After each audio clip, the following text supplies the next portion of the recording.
Just dancing and prancing. Damn. All right, so 1st and 10 from our 14-yard line. See what happened? Throw it. Oh, get the ball. He was throwing it. That's a fumble. Oh, we got it. Come on, Dad. Damn. Going forward, man. I thought his hand was going. Yeah, but that's a fumble. Oops. That's Throw one ball. Good return. okay. Well, hello, good people. Mark Holmes here, and as always, I want to say thank you all for watching, commenting, subscribing, and being part of the Joe Boo Sports Report. Apparently, I put up the wrong one. I put up the wrong piece there, and looks like I've got the wrong camera here, too. Boy, I'm just having a rough time getting started tonight. Why are you messing with Rowdy? Yeah, I had him because he's just hanging on for dear life. Okay. What's up, good people? Okay, we have the Seattle Seahawks with the ball at the 35-yard line starting out, and I'm just getting started. We'll see if prime time and game time end up coming through. Technically, we want to root for Seattle, is what they say. I'm not sure. Well, if Seattle loses, I think we basically have clinched a playoff spot, but I'd like to see the 49ers come back down to earth myself personally, because I'm rather clinch a playoff spot. If you're saying we could clinch a playoff spot, then I'm rooting for the 49ers. no, it would be Seattle. Yeah, you're right, for rooting for the 49ers. If you want to clinch a I see Angelica Baron. What's up, Angelica? I see Janet Rogers. What's up, Janet? How are you doing? I hope I'm not going to have some problems with my system tonight. Uh-oh.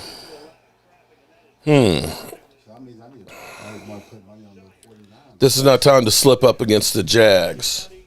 Okay. Because you know who their coach is. All right, let's see.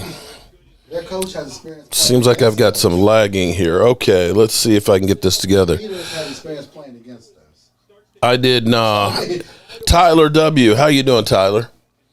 Well, right now, Seattle is actually playing like they are playing for their lives. Joseph Heatherly. Joseph, hopefully you got something figured out on that flight for you guys and that you'll be leaving soon. EJB, what's up? How are we doing? Sugar Daddy Williams. The playoffs have already started. Oh, almost intercepted there. Dang. Almost intercepted. Let me get the scoreboard up here. Oh, oh my goodness. I got Primetime is already here. I didn't expect to see him in a while. Oh my goodness. Okay. We got Primetime before game time? What the hell's going on here around here? Let's see. Let me see if I can get all this stuff up here. I got Primetime Phil. What's going on, man? Hey, same stuff, different day, man. It's been one of those. That you're putting it all together. Yeah, I'm a little bit behind. I've got all the Christmas plaques and stuff and racks I have to get done, and been running around like a crazy man and stuff. And of course, we've got a lot of football. We got 3 games on Saturday. Can you believe that shit? Yeah, I would say now we're down to the Saturday games. I like it. Nah, I don't, because that means the season's almost over with, man. I'm shit. It's You want them to be 30 games, 32 games? Okay, we're facing every single team throughout the season. So, bam, just mark it. 31 games. All right, Seattle punting the ball now after they had started. Now we're on a true playoff system. Everybody. Well, all right, so it's been a crazy week for our Cowboys. And it's so crazy to me that the Dallas Cowboys, since Dak came back, are what? 6-2? Is that what they are? I want to say. No. We've only lost one. No, I'm sorry. I would say, did we lose the second one? No. We lost one. Oh, I forgot. They sounded like we lost one this past week because the way they talked about us, you would have thought that we were like Minnesota that lost to the Lions, right? Yeah. I mean that. Oh my God, the Cowboys. You know they lost that game. They ain't showing nothing. They're going to be one and done in the playoff. You know, I don't know that I feel that same way. I looked at that game as we had so many things that just went against us. We didn't have anybody show up. I mean, that to me was the worst game we played all year, right? Yeah, I would agree. And Definitely would we agree. still won. Yeah. And it just goes to show where Texans are at as well too. Though I mean, they got a long ways to go. I mean, they definitely. I don't know that definitely they gave it a do. They actually, here's the thing. I actually look at it differently because the Texans have played some really tight games, and most of their games early half of the season were like one-score games. Yeah, but I also look at the competition they're going against. There's a lot of AFC teams that they look good, and so that's where I have to. They still got a ways to go. I mean, a couple of drafts, but you never know if you actually participate in free agency. But we don't know about that. You can be a competitor. We do participate. We just don't. We're not in the upper echelon. We wait. We do our Black Friday shopping way at the end of the evening when everybody's gotten their picks, and we're just like, all right, we'll take what's left. I mean, don't get me wrong. There's been some definitely good ones that we've picked up and have made plays, but okay. It's kind of well, frustrating. here's the thing about the Texans. I'm just going to go through this because they did lose to the Bears 23-20. They lost to Broncos 16-9. Now that's a big one, Broncos. Okay, well, Broncos, that's a lot of points to the Broncos. They lost to the Chargers 34-24. They beat the Jags 13-6. Now, the Jags, remember, they played pretty good against the Eagles. Yeah, well, the Jags got to top. Trevor Lawrence is playing pretty good right now. Right. So. They lost to the Titans 17-10. I mean, that was close. They were 29-17 against the Eagles. And they were 24-16 against the Giants. So, they are not a good team, but it's not like they're getting blown out like, a Division III school going against, Division I. Yeah, sure. There's still, there's no blowouts against them all season. Their defense is doing well. And I'm not trying to tout our, hey, we beat, no, okay. We were against a bad team. We always play down to bad teams. That's nothing new. But instead of us losing to the bad team, as like, say, Green Bay, the Garrett era, we at least found a way to win it. Mm-hmm. Help me, Rhonda. What's up, Rhonda? How far are you ahead in the game right now? It's 2nd and 7 right now, and they're on the 13-yard line. Michael D. Schwartz. Shout out to Michael Schwartz. Second down, too. And Purdy. That was not Purdy. Michael Schwartz. Yes, Michael, we will get you taken care of tomorrow. We just got back in town last night from down the country working on our one of our rental properties and had it inspected yesterday and it passed. Michael, you are the first one in the hopper tonight.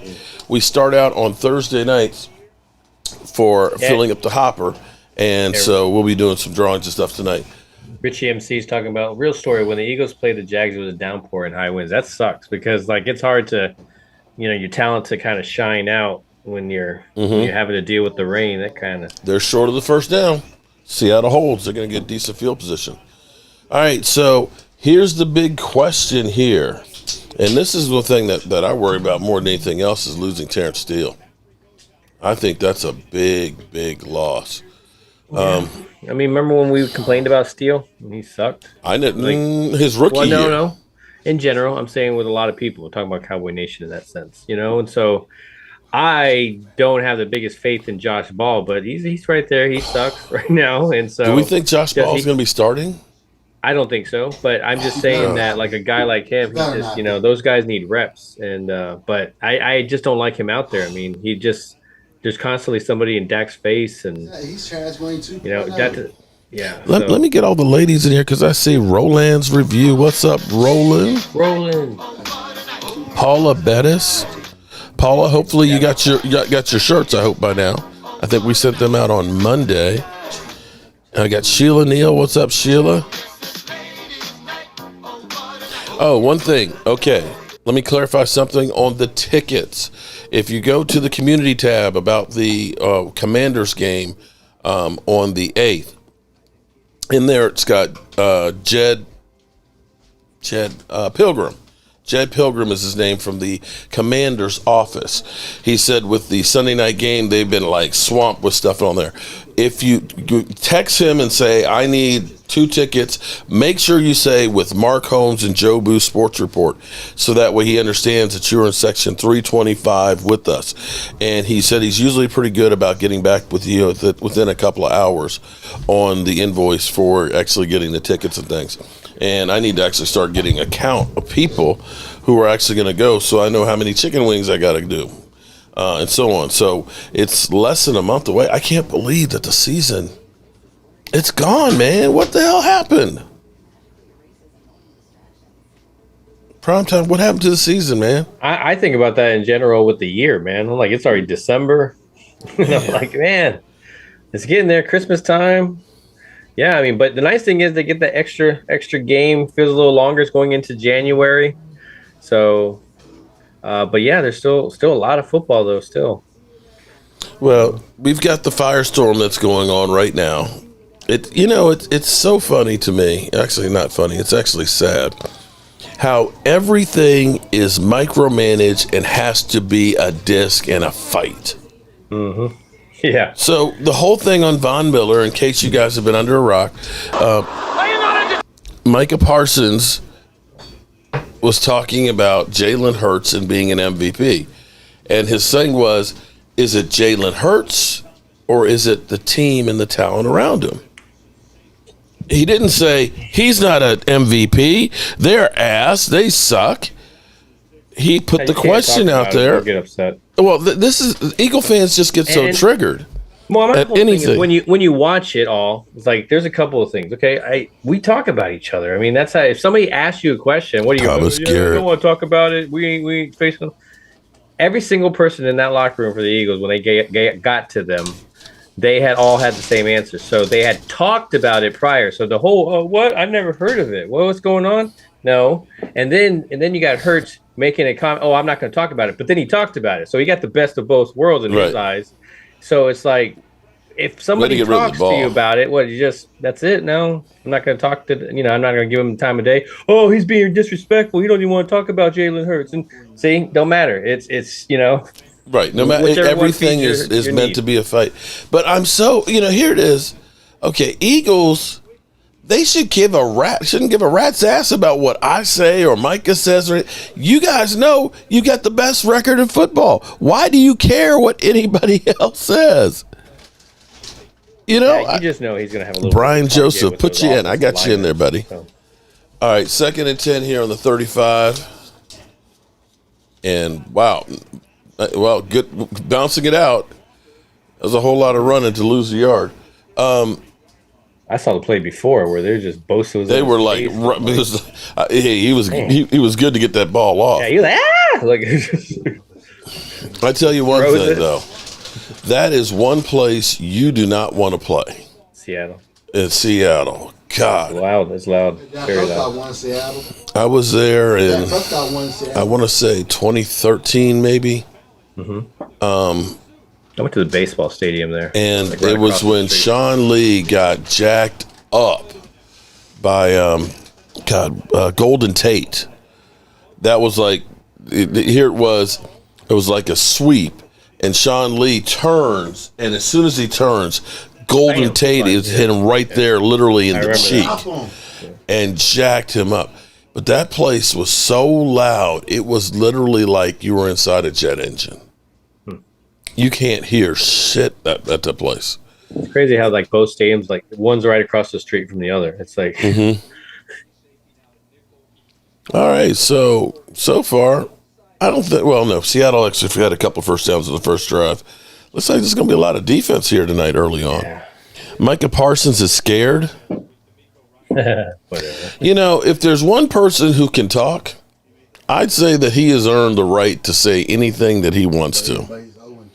And if that literally, I'll put it this way: if you needed that statement right there to be able to perform, then there was a bigger problem than Micah Parsons talking.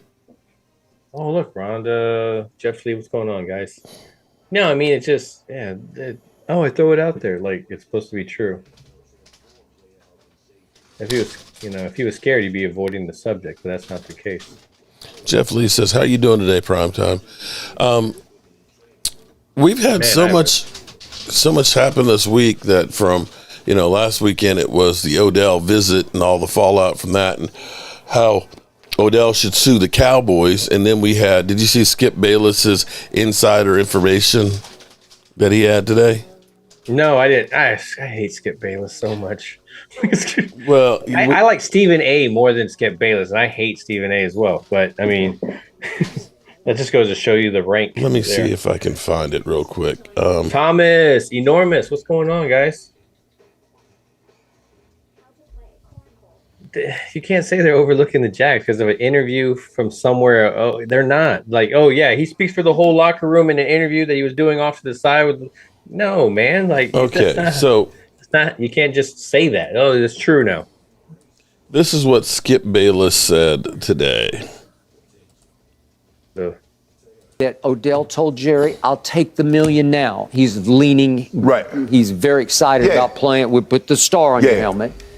If you will take care of me after this year, and if I can miraculously get back and help you a little bit here and there in an NFC Championship game, or heaven forbid, I'm not going to wood, a Super Bowl, then that's all I can do this year. Right. But if I do that for you, and as I round back into shape, if my knee will bounce back, then you got to. He told you. I was told he used the line, Jerry, I want the bag. Right. And Jerry said, I will take care of you. And if Jerry tells you that, he is. But I need $1 million cash. I don't want to pay no taxes on it, Jerry. I want $1 million cash. Okay. I think that's a back alley somewhere. Cash, you got the cash? Right. I'll be right there. You got that knee fixed? Well, and then I'll be right there. Hey, get on that balance board with that knee. I'll be getting Ruben Walls. And they do have 5-star facilities. Oh, absolutely. And I think their training staff, I don't know about their training staff, but again, you're going to have to go with this training staff, and they're going to be, then they can keep Jerry informed of exactly how the knee is progressing. Man, they paying me to rehab. Instead of me paying them for rehab, they paying me to rehab. Well, the issue so far with Odell is all the teams interested. Nobody knows whether he can even run or not because he ran no routes for nobody. Right. Right. No. Well, that shows you he's not comfortable in the knee. No, he's just because if I was comfortable in the knee and you, this is the potential for me to sign. That's why Ty. No. Ty say he ran to that Mavericks game. I'll run. Hey, what y'all want me to do? And he came in. All right, so we all feel dumber. Thank you. Well, we feel dumber. Okay, but actually, okay. I'm messing. I understand it, but you still got to talk about it a little bit. But so this is the only person we've heard say that, and Skip Bayless famously says that Jerry Jones talked to him about the Herschel Walker trade, basically to get his blessing. So I say take this with a salt shaker full of salt. But actually, it would kind of make some sense if Odell said that. Oh, wow. Go! Christian McCaffrey. Because you think about it, if he has to wait until, free agency or, longer to actually heal up, this is kind of like holding my place card. This is like putting down a deposit on him. Yeah. And, and says, because the Cowboys may look and say, we're going to have to draft a receiver. I don't think T.Y. Hilton and I don't think James Washington are. I think you have a bunch of needs before, as much as you need that receiver, don't get me wrong. O-line, D-line, corner. Those are there's some positions we just need. Oh, I agree. And so that might be a way to say, okay, what's $1 million to hold that spot? And if he doesn't work out, then okay, I'll get rid of him. I mean, you're going to spend almost that much for T.Y. So in some regards, that could make sense. Now, of course, the source being Skip Baseless, that's a different story altogether. But I do believe that, one, the T.Y. Hilton signing was about trying to get somebody else to help. Brandon Sneed, shout out to for being a member for a year. For a month now. Shout out to you. Nice, good job. That signing T.Y. was about we need some more help, in separation and things and more experience. The zone. But also too to kind of say, Odell, we can move on without you too, to force his hand. What's up, Brian? Mailman. What's up, boys? How's everybody doing? I heard you were testing the theory out, neither rain, sleet, or snow. We'll keep the mailman away. Out there today. Shout out. You know what? Everybody out there better make sure you take care of your mailman. You give him a little something for Christmas because, look, it rained cats and freaking dogs so it today. Rained there too. Oh, my God, man. Yeah, I came home, took a hot shower, and I was like, oh, my God. It's mental because when I'm off, man, it's like, ooh, I don't want to go outside, It's raining like that. I was literally out in it all day, pouring. I was soaked. Man, well, believe me, I appreciate you. Yeah, he's talking about. He says off topic, but you can tell by the way they're talking that they definitely had a conversation behind the scene about. They had to. Expecting Sharp. I'm telling you, I was like, did they do it on air? Were they? Because there was definitely some nice talking there. Well, yeah, got to be respectful of each other. Or it was a big setup. Or they had it in HR that next day. Guys, we can't be having that. We're gonna have to watch a video. But by the way that Shannon reacted, I don't think it was. I don't think it was either because that was look. I don't know who Skip Bayless is, who he thinks he is, to tell him to put his glasses back on, and then double down right after that and say, "I don't care." He basically said, "I don't." So what? That you're in the Hall of Fame? Listen, man. You would think that Skip, but it's like, what is Skip Bayless? Skip Bayless, who the hell are you? He's a wannabe. What are your credentials? And that's not the first time he's pulled it. I can't remember who it was. Somebody else. He said, well, you haven't done as much in your career as I've done in yours. And it was like, what have you done in your career? What the hell are you talking about? Writers didn't, his fellow writers didn't look at him as one of their peers. Mm-hmm. And then when he went into, the local media in Dallas, he was blackballed. Mm-hmm. They didn't treat him as one of their own, if you know what I mean. Lola. And now because he's a loudmouth on a big platform that's not getting any ratings. Yeah. Which is where I think Mark might be right. There might have been something like, we're going to get into it. Mm-hmm. I mean, I could see that. I could see them saying, listen, we're going to get into it today, but then it got out of control. You know what I mean? That's what I'm thinking. I can't imagine Shannon saying, "Yeah, I'm expecting you to say, well, I won 3 Super Bowls and I'm in the Hall of Fame," and you to say, "So what?" And Skip was like, "I really? That's going to discredit me because that is the worst comment I could possibly make." Yeah. What's up, Miss Hot Sauce Lola? And Joanne Gonzalez. The D tackle for Seattle went out. I like that word. Yeah, he needed help off the. That did not look good. No, got a good game tonight here. 3rd and 3. I expect San Francisco to. Now, if Seattle loses, does that mean we clinch, or is it somebody else has to lose? No, we have to win. I expect Seattle to win. No, if we lose, I think if Seattle loses and somebody else, then we clinch. It may be just Seattle. I think it's Seattle and Washington. Nah, I don't know. I heard something. Seattle and somebody else. Arizona, maybe. Whoever's on the bottom of the hunt. Kelly, what's up? Kelly, how are you doing? Right on the cusp. Enormous is in the house. Yeah, he's up in the hill. Yeah, Enormous. You got to check us out tomorrow. Oh, there's Jeff. Jeff Karen. What's up, buddy? You got to check us out on our live, man. We're going to do it tomorrow. It's tomorrow night. 7 o'clock. Yeah, we're going on tomorrow. I actually got to wake up at 3 a.m. to go take someone to the airport. So you're almost pulling like what I normally do. Yeah, exactly. I haven't been doing it lately. You'll need a nap. Oh yeah, definitely. You'll need a nap. My problem is my naps they don't end up being just a nap. 3-4 hours later, I'm like, oh my god, what happened? Yeah, right. Well, I mean, don't get me wrong. I hate taking naps. I wake up, I feel horrible. But a little. I mean, if I'm on vacation and I get a little cat nap, it's one thing. But normally, I feel horrible when I don't like to take a nap on vacation because then I feel like I wasted something. Well, yeah, but usually when you get there, I can't always sleep on a plane. Yeah, that makes sense. That does make sense right there. Miss Purdy. Good defense. Jeff Karen, you gotta check us out tomorrow night, bro. Still trying. There is the playoff scenarios. I can't find them. Michael. Yeah, I don't know if he did anything. I reached out to him last week, Mark, about the fantasy. I've never seen anything like where there's only 4 teams, and it was crazy. 14. I don't know if he Okay. did anything or if he's gonna do anything. I told him that Phil, that actually it's only going to affect me and you. Me and you would play each other this week. In playoffs? That's what I'm saying. Playoffs? But Don't talk about playoffs. Thank you. You kidding me? Yeah, there's 2 Playoffs? divisions, but only 1 team in our division is going to the playoffs, and 3 teams in the other division. If we're going to do it that way with best record, then why not just have 1 big division? I was just so confused. So, and then we're going to end the season with 2 weeks left to go.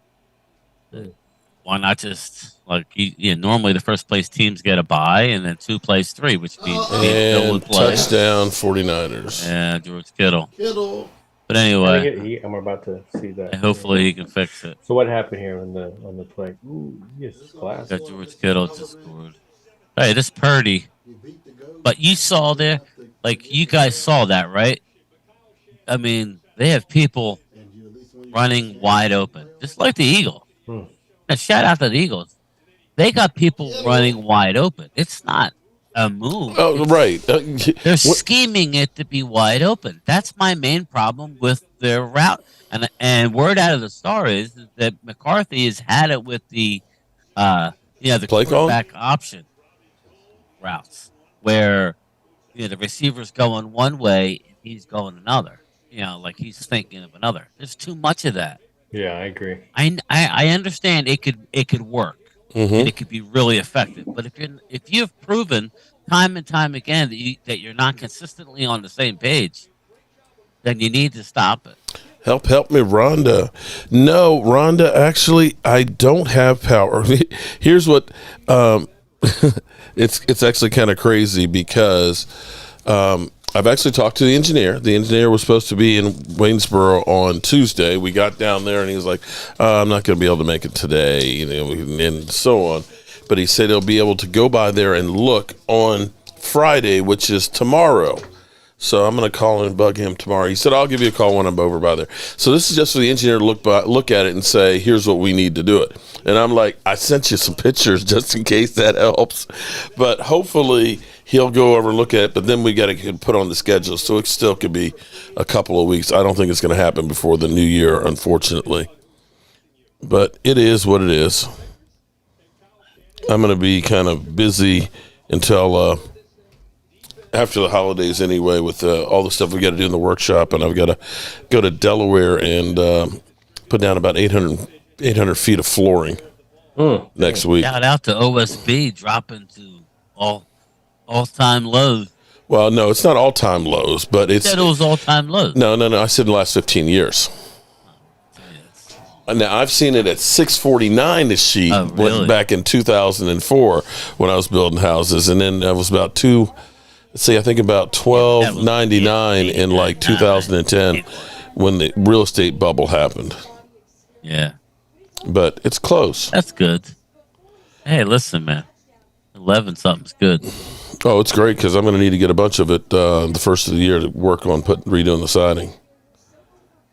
I still can't believe I can't find this shit. This is driving me crazy. Listen, I saw Seattle and another team, but we could probably do the math here. Well, if we win, we're in. That's the bottom line. That if we win, but if we don't win, I know if Seattle loses is one of them, and I don't know if there's another team that has to, because basically right now, actually, if you're the Giants in Washington, you're rooting for the 49ers too, because you want to keep the Seattle Seahawks down. And it has to be just the Seattle Seahawks because the Lions at 6-7. No, but they can't. It can't be the Lions to come up. Yeah, it has to just be the Seattle Seahawks losing. We clinch a playoff spot because the Lions are then the next one in line at 6-7, and we've beat the Lions. I think I saw. And if they go 4-0, they're still got. Yeah, they can't catch us. So it's basically I think if Seattle loses, we're in the playoffs then tonight. You know, I'm calling it too. I was looking at the schedules. Carolina has a good chance to win the South. Do you believe that? Dude, I would love have that. a chance to win the South. Well, Carolina does in Atlanta, so they're both only a game Think behind about Tampa it, Bay. Could you imagine we'd have to go to Carolina? I would, you know what? Guess where I would be? That's what I mean. That's not that far. Boom. Actually, DMV was saying he's thinking about if we play in Tampa, going to Tampa for that game. I mean, that's only about a 12-hour drive from my house. In fact, I've driven to Tampa, I think, in 11 hours, and I stopped twice for gas. Yeah, right. Yeah. My backyard. Well, we can go hang out at the strip club because Lord knows there's plenty of strip clubs there. Or Phil's house. I mean, Yeah, we can go ahead and make the shrimp taco sub. I'm not stripping though. Yeah. How far are you from Tampa? About 2.5 hours. Okay. Yeah. That's not far. No, Shit. it's not. I mean, it's Florida. That's closer than it is from me to Mark's. Right. Yeah. I've made that trek by myself a couple times. Dave, what's going on? We're just sitting here watching the Seattle game versus the 49ers. The 49ers are up 7-0. Seattle's already lost a defensive lineman, and seems like Brock Purdy, he might be rookie of the year if this keeps up. Yeah, I'm telling you one comes thing. in with 5 games left. Oh, yeah, sure. He looks good, but yeah, I mean, I like the story. I like the whole story. The father being in them chanting, Mr. I like the whole story. It's really good. It just sucks that, San Francisco got a great defense that, they just needed a guy that could kind of manage it. He's done really better than manage it. So. Yeah. I really like Shanahan calling plays, man. He's brilliant when it comes to that. I think you see the difference. He is. You see the difference. Like I keep saying. But he's the head coach also. There's people wide open. There's people wide open. That's what McCarthy. You know what I mean? It's like we don't see that in the Cowboys. We don't ever see that in the Cowboys. And you know what? I was watching more of the game since I wasn't able to see it live. People, including me, I've been critical of Dak throwing the ball in triple coverage, but the touchdown to Dalton, he threw into at least triple coverage. Okay, I finally found it. Okay, Cowboys make the playoffs if A, they win. Oh, here we go. If we just win, we're in the playoffs. Or scenario 2, if we tie and Washington and the Giants do not end in a tie. Okay? 3, a Dallas Cowboy tie plus a Seattle loss. Okay? So if Seattle loses, all we have to do is have a tie and we're in. Okay. That's the worst case. Like soccer. Right. As long as we don't lose. A Seattle loss plus a Detroit loss would also give us in without a win, or a Seattle loss and a Washington loss. Even though we beat Detroit, okay. So basically, if Seattle loses, then all we need is a tie and we're in the playoffs. But ideally, we better be able to beat the Jaguars. Although Trevor Lawrence, who somebody called Sunshine today, as in from Remember the Titans, has had 10 TD passes in the last 5 weeks and no interceptions, and are playing better now. Defense is just now. Before I go too deep on this, let's see what who have they played. Yeah, so the defense pretty suspect. Let's see. But the offense is really good, so it's like. So they scored 14 against the Lions. Damn, the Lions scored 40 to 14. It's filthy, They beat the Titans. Filthy's bringing up the Micah Parsons thing. Filthy, did you hear the comments? Oh my God, it's so funny. Taken out of context, but you know what? I don't care. I'm not playing the game, filthy. And the bottom line is that it ask anybody who's played the game. That whole bulletin board stuff lasts about 5 minutes. No, you know what? Actually, here's what's going to happen on this one. I think it's actually it's actually reversing where it's becoming now. Micah Parsons is the one that's going to be really pissed off because he's gone through now and said, I didn't say anything bad about Jalen Hurts or anything. Taken totally out of context, filthy. So now he's pissed. A litany of questions by Von Miller, and he answered them. Maybe watch it. Do a little homework. That's what I was saying, though, Brian. If he doesn't answer it, do they feel disrespected because he doesn't want to talk about it? Exactly. So it doesn't matter which way. He's taking up space rent-free, obviously, in the Eagles' heads. What are they worried about? He was asked a question on an interview by Von Miller. He was giving credit, to the team. Yeah. All right, let's not give credit to the Eagles. Let's just say. But think about this. You can't do if you take Jalen Hurts and put him on Chicago, is he still an MVP candidate? Well, they have that quarterback already, except.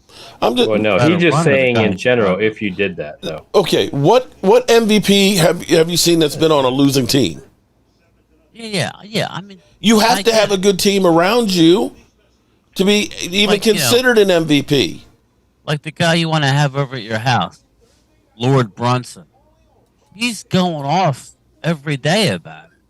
Listen, man, we're rent-free like in your heads. If you're not going to take the time to do diligence, to do your homework, and look at what was actually said in context, not out of context, then fish it, because you don't know what you're talking about. Right.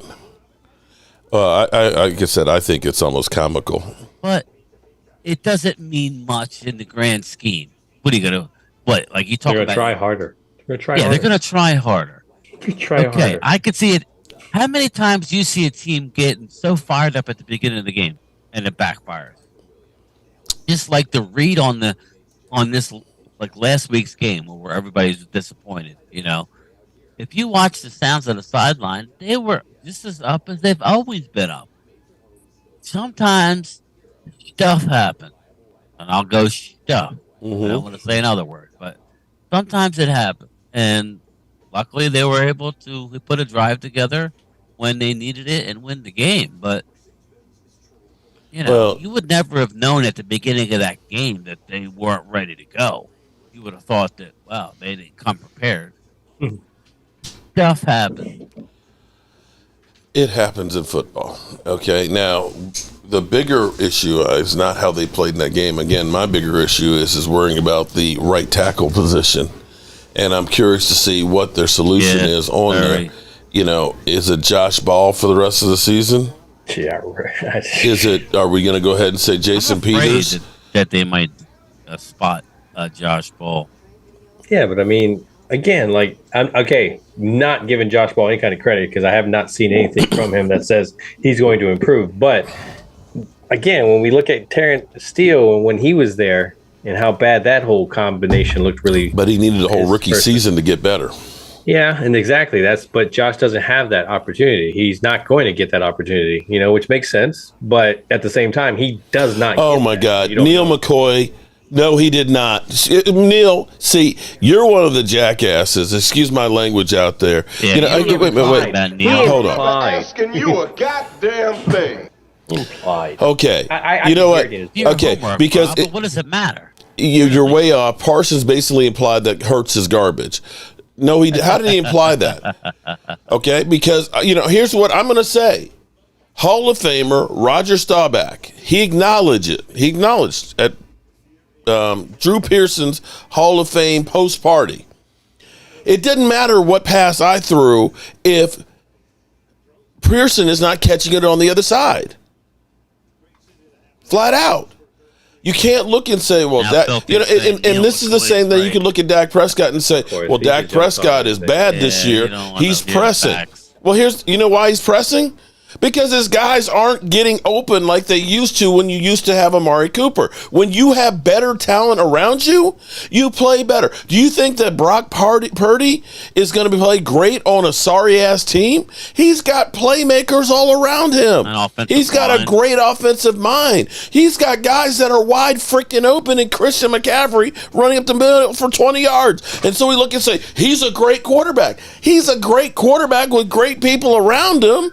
I think it's just funny because they come into this chat every single week bragging about the roster that they have in every single position, and Dallas Goedert is better than your tight ends, and our linebackers are better than your linebackers, and our corners are the top corners in the whole league, and then we got this best offensive line. Yeah, It's not hurt. I'm not from that camp where our guy has to be good and your guy has to suck. Yeah, you guys can have. Yeah, that's exactly. not the camp But it's like Eagle fans are so needy that they have to hear. They have to get praise. Here you go, Johnny. You're wonderful. You're so smart. You're so bright. What the hell is wrong with you? You guys have the best record in football. Why do you give a rat's ass about what anybody else thinks? Especially Micah Parsons.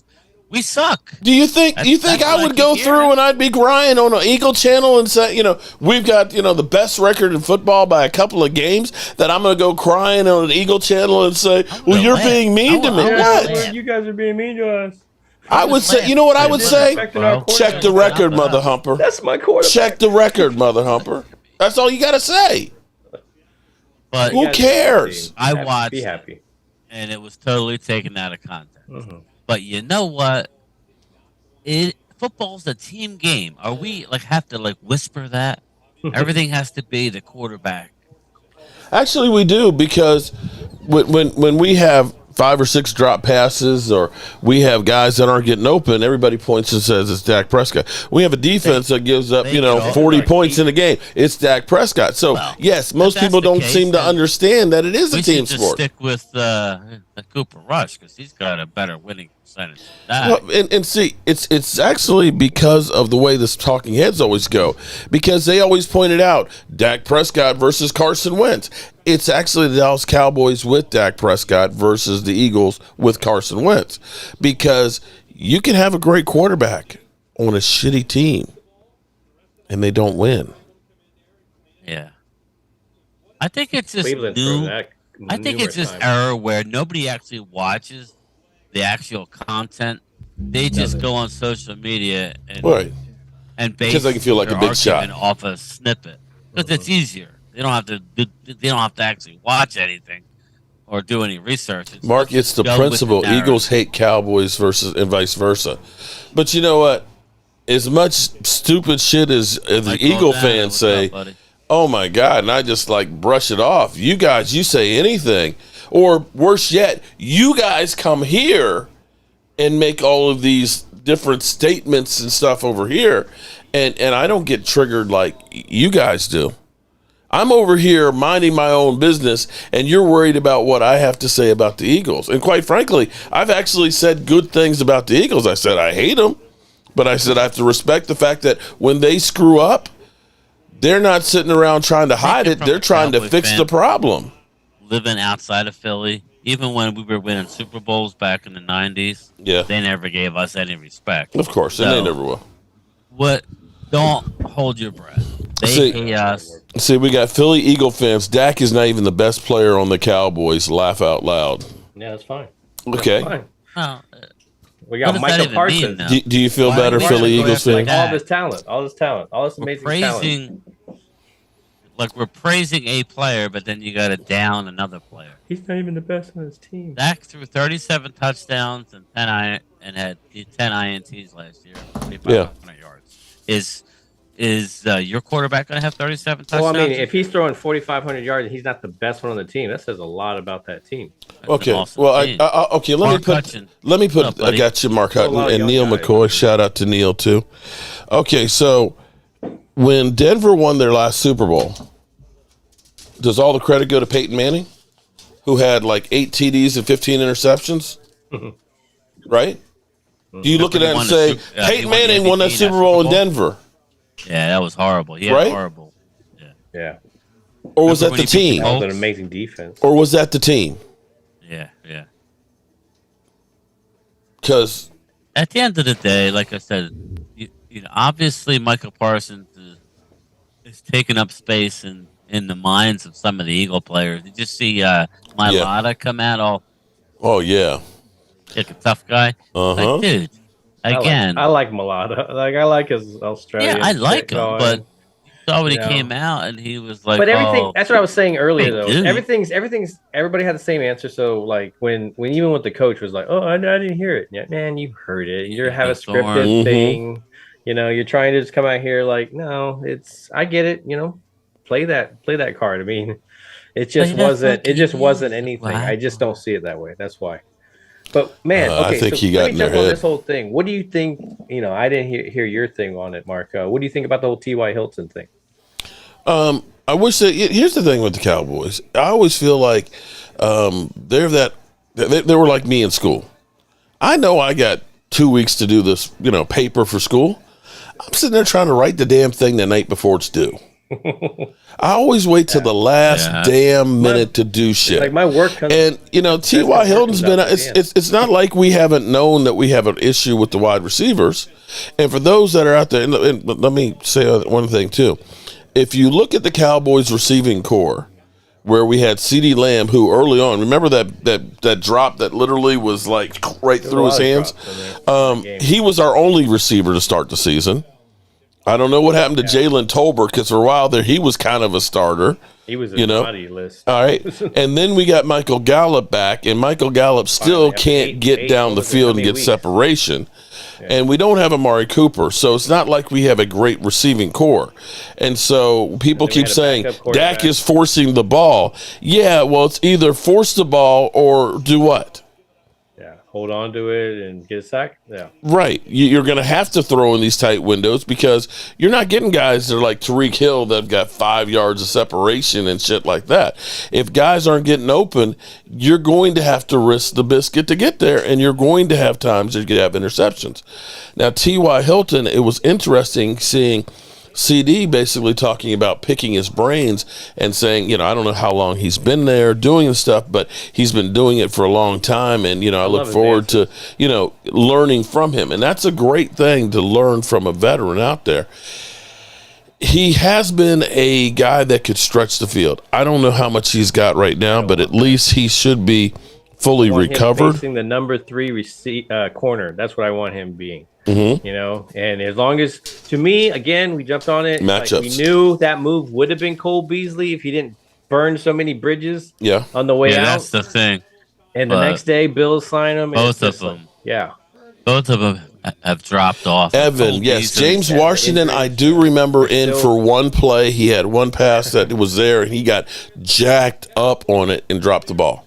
I don't want to do this. But he may get better, too. 10 for 10, 89 yards. He can do TD. better. He's better than. I thought he was more like. I'm thinking he's better than Garoppolo. Tight end. I'll be honest with you. I think he's better than Jimmy G. Well, I was gonna start a pot. I said, man, he's the MVP. He got that, he's gone like this. Nothing can go wrong kind of feeling. That's good. Good for him. Better than Hurts. Sometimes it's just about playing the game, man. Nah, listen. Alan Williams, what's up? Aisha Robinson. Rolling out his quarterback, getting him on the move, not letting him sit in one spot to get sacked. So, I mean, you see a lot of, he's helping his quarterback.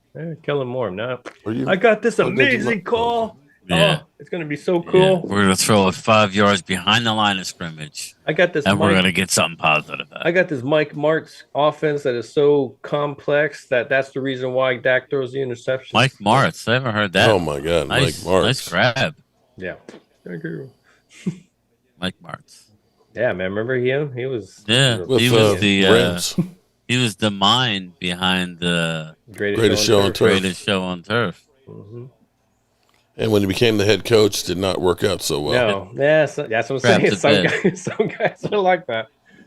I always remember being at the 8, and I remember Schottenheimer at the Chiefs, and where he was always got these like 12, 13, 14 win seasons, and then in the playoffs. Yep. It was just, he had one of the worst playoff was like a system, though, because you had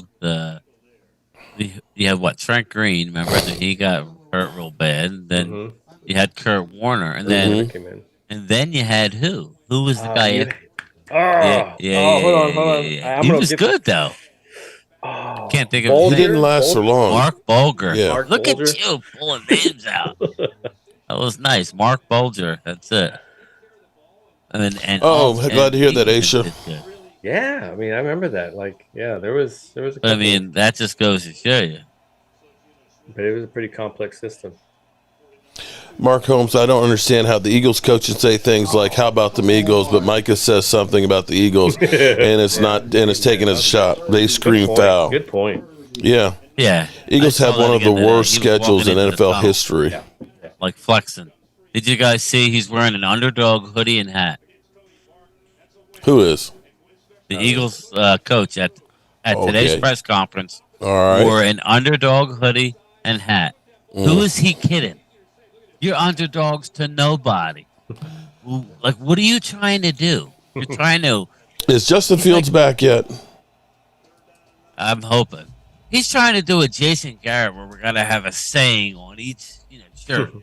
Like, determination. Jason grit. Garrett needs that now. So. Are selling those shirts. Yeah. Heard he's a finalist for the Stanford job. But I heard he didn't want it. That he stepped away and he wanted to stay at the broadcast. It was like a letter that he sent in, or he tweeted or something. I don't know. He did something, and he just showed. Fields will be back, but he appreciated it. Oh, they're punting. Thomas, Mike Martz. I haven't heard that name in over a decade. Thomas, slashes what's up, buddy? and stuff. I know we're going back, right? We were just trying to say that was a great system. Mark Hutton, which receivers do you think are going to get cut from the 53? Good question. I think somebody will end up on the IR. But Mahoko can't. Tolbert. Well, I would get rid of Tolbert. Hey, your foot looks hurt. I rock. Oh, damn. I would just go rest over there, Tolbert. Wow. I rock. Shout out to you. I got the Dak Fight Face Sinners Foundation plaque in my shot glass. Man, damn. Shout out to you, buddy. I'm glad you like that.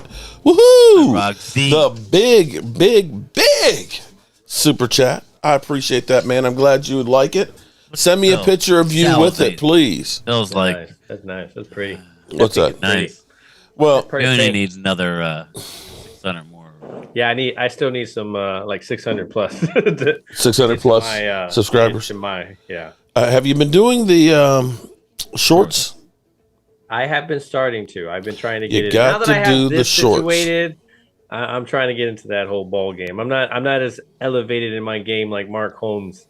Like, I'll get those cooking read between the like lines. 5 man. years. I'll probably get into that. Like, I tell you what, I have a video that I haven't uploaded because this is a video to help people. Because see, there's secrets. Okay, when you're doing a couple of things. Okay, anybody here who does YouTube, I'm gonna give you a couple of tips and things. I want you to understand something.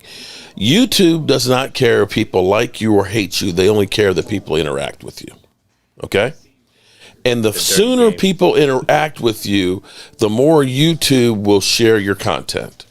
So when the shit happened with Skip and Shannon the other day, I did a video about it, and I played the clip of what happened and everything else, and I uploaded it within like an hour of it happening. And so I'm looking at it, and because people were now searching about what happened. And it was like 80% of it was just like the regular browser feed. And the numbers just shot up real quick.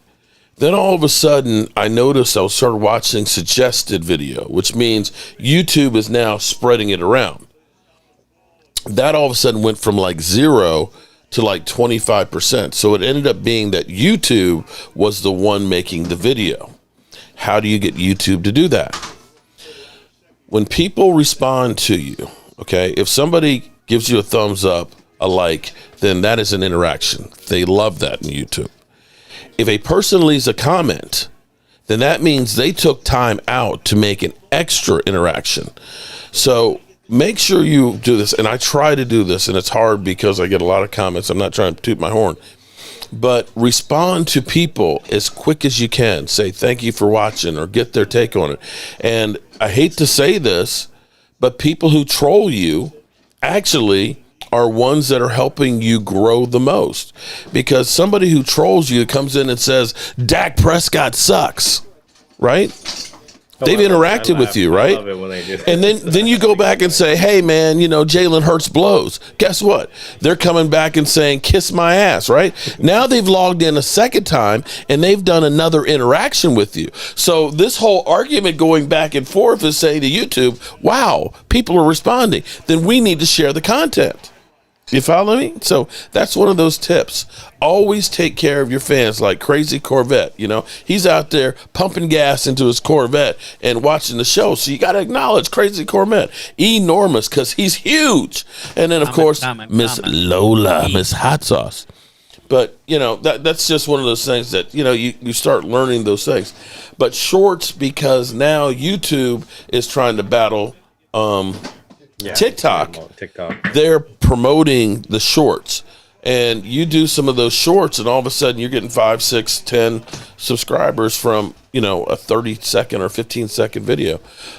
What I need to try and do with the shorts is do them as like little updates. Cowboys just signed T.Y. Hilton. Details on Jobu Sports. Boom. That's all you need to do. I'm just trying to help a brother out. There's Joseph Heatherly. Shout out to Joseph Heatherly. So let me get this straight. I should say stupid things on Mark's videos so he will talk to me? Yeah. He talks to you. You just got to say hi. I prefer people say nice things, but I'm just pointing out that, like, a lot of times people will go through, and even, I hate to say this, guys, as much as Philadelphia annoys you, with all of his, stuff on there, he's helping to grow the Dallas Cowboys. He's got by being 100%. Here. Okay, I just that's the way it is. Now, isn't it? We need. Playing. When I grew up, what we used to say? Sticks and stones can break my bones, but names will never hurt me. Dude wanted to kick my teeth in days a couple weeks ago. Well, okay, that's different. But, sometimes we're a little too, sometimes we get a little bit too triggered by the easiest thing here now. Come on now. Eagle fans are forever. Oh, my God, you said we're not a great team. We haven't played anybody. We've got a soft schedule. How dare you? What are they You're insulting us. About what we think. That's what I'm saying. What are they worried? They are good. I got news for you. We're in trouble next week as far as I see it. You think so? Everybody's saying we're going to win. Who says we're going to win? Everybody I hear. Oh Lord, we're going to beat the Eagles. Well, I mean, I'm hoping. Don't get me wrong, but right now we would want to. We beat ourselves, and so I think they're better. That's not how we're going. I think they're. I don't want to get ahead of myself. I just think they're playing better all around than we. All around, yeah. Okay. Their offensive line is elite. Nobody's getting close. How are we playing against the Green Bay Packers? We got this game. What's that? How are we playing against the Green Bay Packers? It was a two going in. Thing. No, that game. How do we play at the Green Bay Packers? Horrible. What do we do the next week? Dominated. That's what I'm saying. Dominated, right? Minnesota. That's how it's been. Blew them out. That's how it wasn't even close, right? That's football. Yeah.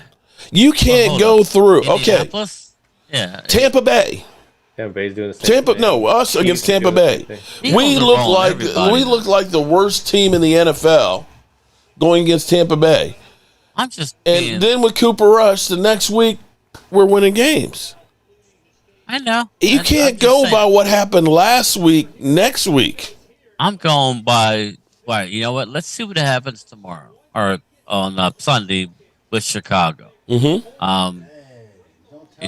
Let's just see what happens. So, that's gonna be a tough place to play. Hopefully, I think you're counting yourself like right now because like you knew all this was going to happen. It's like you can't sit there and be all impressed by it at the same time. It's you called it, I called it. This was happening.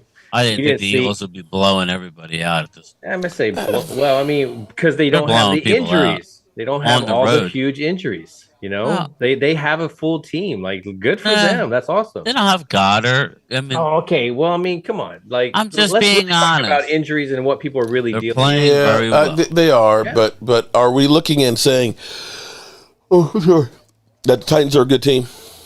Honestly, you go through. I mean, Now, they've lost 3 games.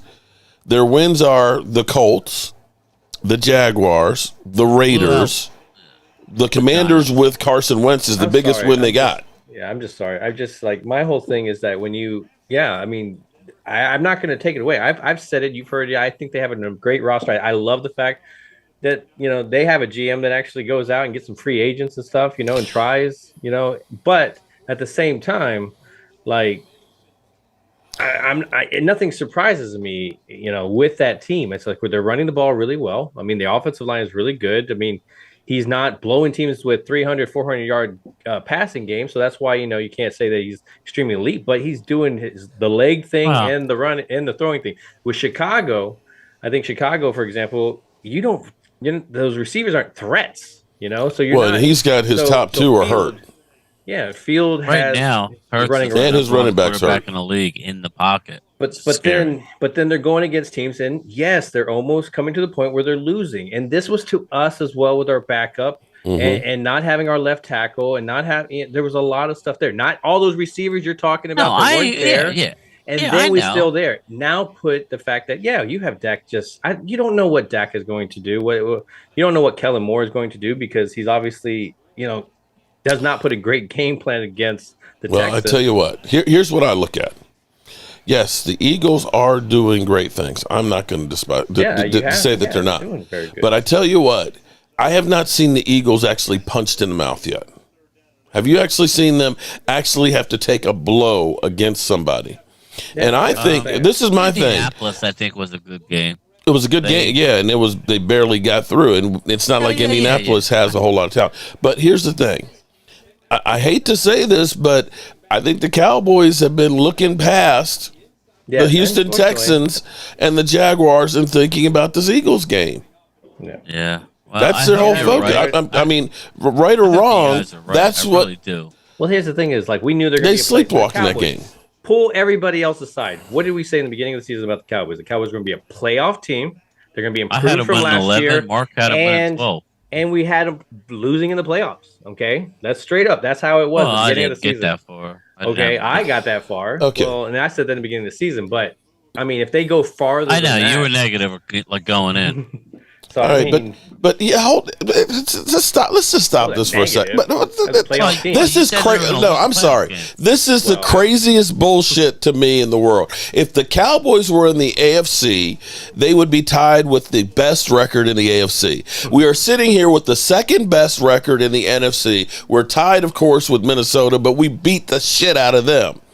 And we're sitting here acting like we're the frickin', who's the worst team right now? The Arizona Cardinals. That we are just the merry little sisters of the poor. And in a one-game playoff, anything can happen. I have seen the New York frickin' Giants barely make the fucking playoffs, go all the way to the Super Bowl, and beat an 18-0 New England Patriots team. Nobody knows what the fuck is going to happen when it comes to playoffs. And you can't sit here and look and say, well, 4 weeks before the playoffs, they played a bad game. And the next week, all of a sudden, you can blow somebody out. Nobody really knows. This doom and gloom. Guys, we have a double win season 13 games in. We have back-to-back double win seasons, the first time since 95 and 96, and all we're doing is killing them and telling how much they suck. Well, my whole thing, too. Who's saying they suck? No, that's the way everything's coming out. Oh, we're going to be 1-0. What the? Hey, good job getting this far. That's what I thought in the beginning of the season. Now, as the season goes on, you have a chance. Like, you look at the other teams. Okay, the Rams. I thought the Rams were going to be surprised, but look at the Rams. But if you take on any of these teams, you have a chance with this defense. Next week's game, as I sit here this right week. now. Let's worry about what this week's. Well, that's what we do, though. We're looking at. But in the grand scheme of things, we're talking about Parsons. We're talking about the Eagles. The game is next week. It'll just be our luck that we win this week. Eagles lose, and then we shit the bed But that's what I'm saying, though, Brian. We could whoop their ass and then not do anything in the playoffs. And that don't mean anything for the playoffs. Like, quite honestly, that game really doesn't necessarily mean anything. With the exception of if you win that one and you win this one in Jacksonville, then the Eagles have to play their players because we're right there behind them. That's key. Okay? But if you lose that game, we're still going to be having to go on the road against the NFC South team and still going to have to play the Eagles, which would be the second round. The divisional round. Right. That's, I mean, pretty much, we've got enough that pretty much is where we're going to be. We might get lucky enough to get the Eagle spot. Yeah, all I'm saying is numbers. Can we go on the road? Yeah, and win? Of course we can. But surprisingly, we're running the ball better on the road than at home. But the problem is that the person that calls the play to continue that on is an iffy going to play. Like Kellen Moore is just our iffy thing. It's just going. That's just fact. It's obviously if you take the option routes out, I think that'll improve some stuff because you know exactly which way they're going. I like the move of T.Y. Hilton. I think that adds another element to our passing game. A guy that can actually settle down in the zone. I think that's what Dak needs. I think the only problem is Dak, when people get into zone, Dak tends to miss a guy. Like he just doesn't see somebody, and I think that's a problem. But obviously, every quarterback has a con, a negative. And so, I like the fact that he's leading this team. Huddle more. I'd rather. Oh my God! And for those that say that Dak is a garbage ass quarterback and can't read defenses, how come he does so much better when it's no huddle? Why is that? When it's basically that's all he's doing. Yeah. Calling the but here's okay. If you're looking up here in the top left-hand corner, here's the thing that's interesting: the Cowboys right now currently are the 7th best running football team in the NFL. Okay, Limmerman, shout out. What up? And over the last 3 games, they have averaged 170 yards rushing the football. Now, and that's with 127 yards running this past game. But here's the thing that's kind of amazing, and to me gives me a lot of hope that if we are on the road in the playoffs. At home, we average 136.9 yards running the football. Away this year, we have averaged 156.6 yards on the road. And you know why? Why? Because he's running the ball to try to neutralize the crowd whole noise. You're not calling audibles or wide receivers, stuff like that. And so he's like, okay, let's run the ball because it's a little noisy. And then that's a better game plan. It's a better better. There you go. Exactly. So better game plan on the road. Running the football in the playoffs. 2 things you definitely need in the playoffs. Yeah. Oh my God. Yeah, if that's what it takes to force Kellen to realize I have to run the football in the playoffs, then maybe we need to play on the road. Let's start running the ball now. God damn it. Well, that would be ultimately the best thing. He upsets you just because you got 2 really good running backs and you got a 3rd running back that can come in and relieve those guys, and you're wasting him. And then the offensive line does better, with the run blocking compared to the pass blocking. I mean, it's just all a formula, and he's just bypassing. He's like, no, man, I got better ideas. I'm curious to see what happens to the offensive line this weekend, because is it going to be Tyron Smith is going to be back at his spot, and we're going to have Tyler Smith at guard and have a super powerful left-hand side? And are we going to have Josh Ball, or are we going to go ahead and coach up? Stello got you on that one. I think you're going to see a rotation on the right side with Jason Peters and Tyler Smith. But see, it's hard going from left to right, and back and forth. But yeah, it's hard to do. I think it's going to be Tyler Smith and Ball, and we'll see how it goes this week. I think you got to use Peters is going to be the swing tackle. Peters will not start. I like that whole thing. I like if this is not what I want. This is what Tyler I think. To the side. Peters backing up. I like it. I think Tyler needs a little break. I just think he does. He didn't have a very good game this past week. He could use a week off. Let's see how it works. Yeah, but they ain't losing gonna do Terrence that. Steele does not help us as far as giving people time off. I know. So I said he ain't gonna be off. He'll be playing. I think it's gonna be a rotation on that right side. I don't think you're gonna see McGovern. McGovern's playing. It's too good at left guard. If you end up losing, to the Tyler Eagles, then the question is, are you then beginning to rest people for the playoffs? Well, that's what's going to happen. That's why I made a comment. And I'm not trying to be negative. I'm just making a statement here. You are negative.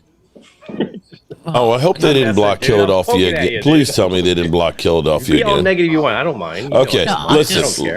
I'm just saying it could play out this way. We could crap the bed on Sunday. Okay, if that's the case, the Eagle game don't mean nothing. They'll let you know.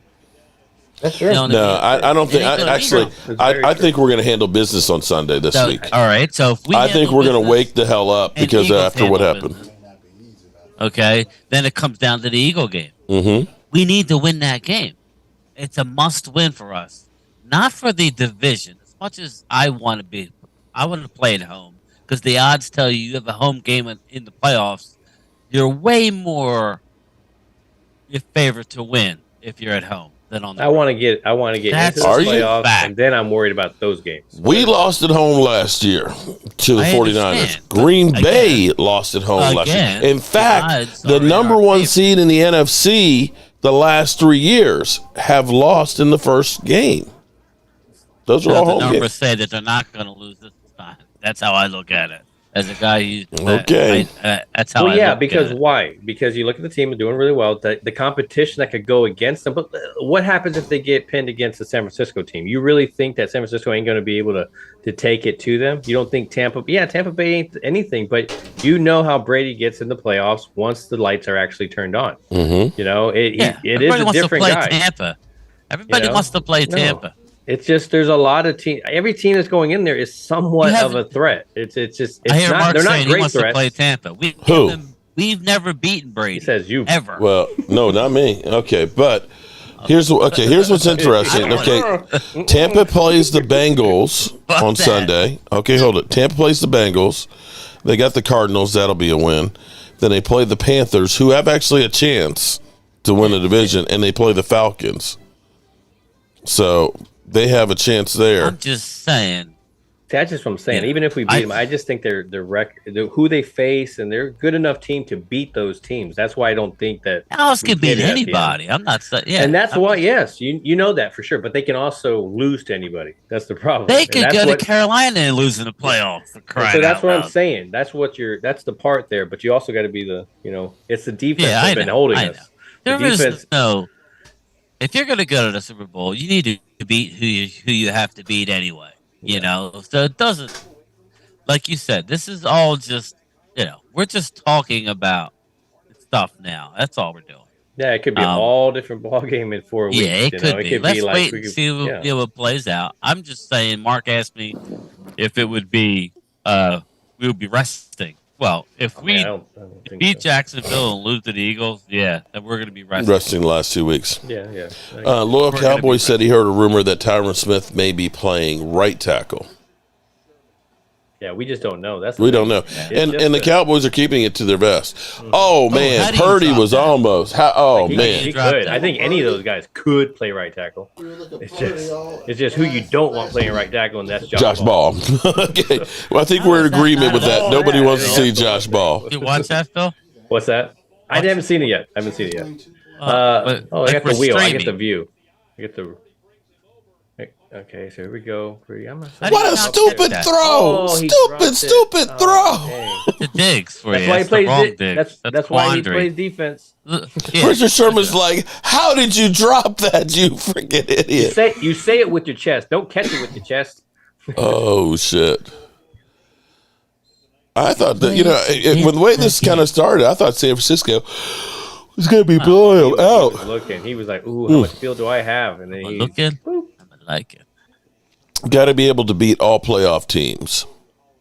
Exactly. Well, sometimes you get an easier pass than others.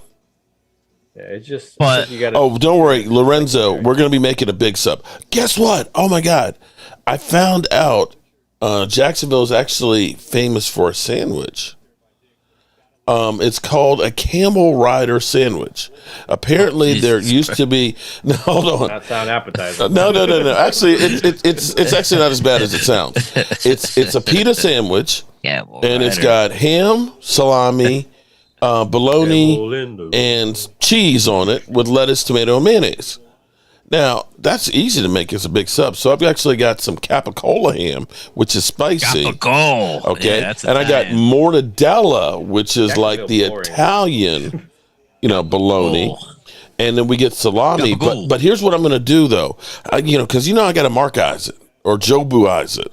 So I'm actually going to take some black olives and green olives, some feta cheese, some red onions, some roasted peppers, and make like a garnish to go on top of this. I'll just eat that. Oh, I'll eat those words, yeah. You put that on with the salami, and I'm going to warm up the bread. Sit on the toilet and eat it at the same time.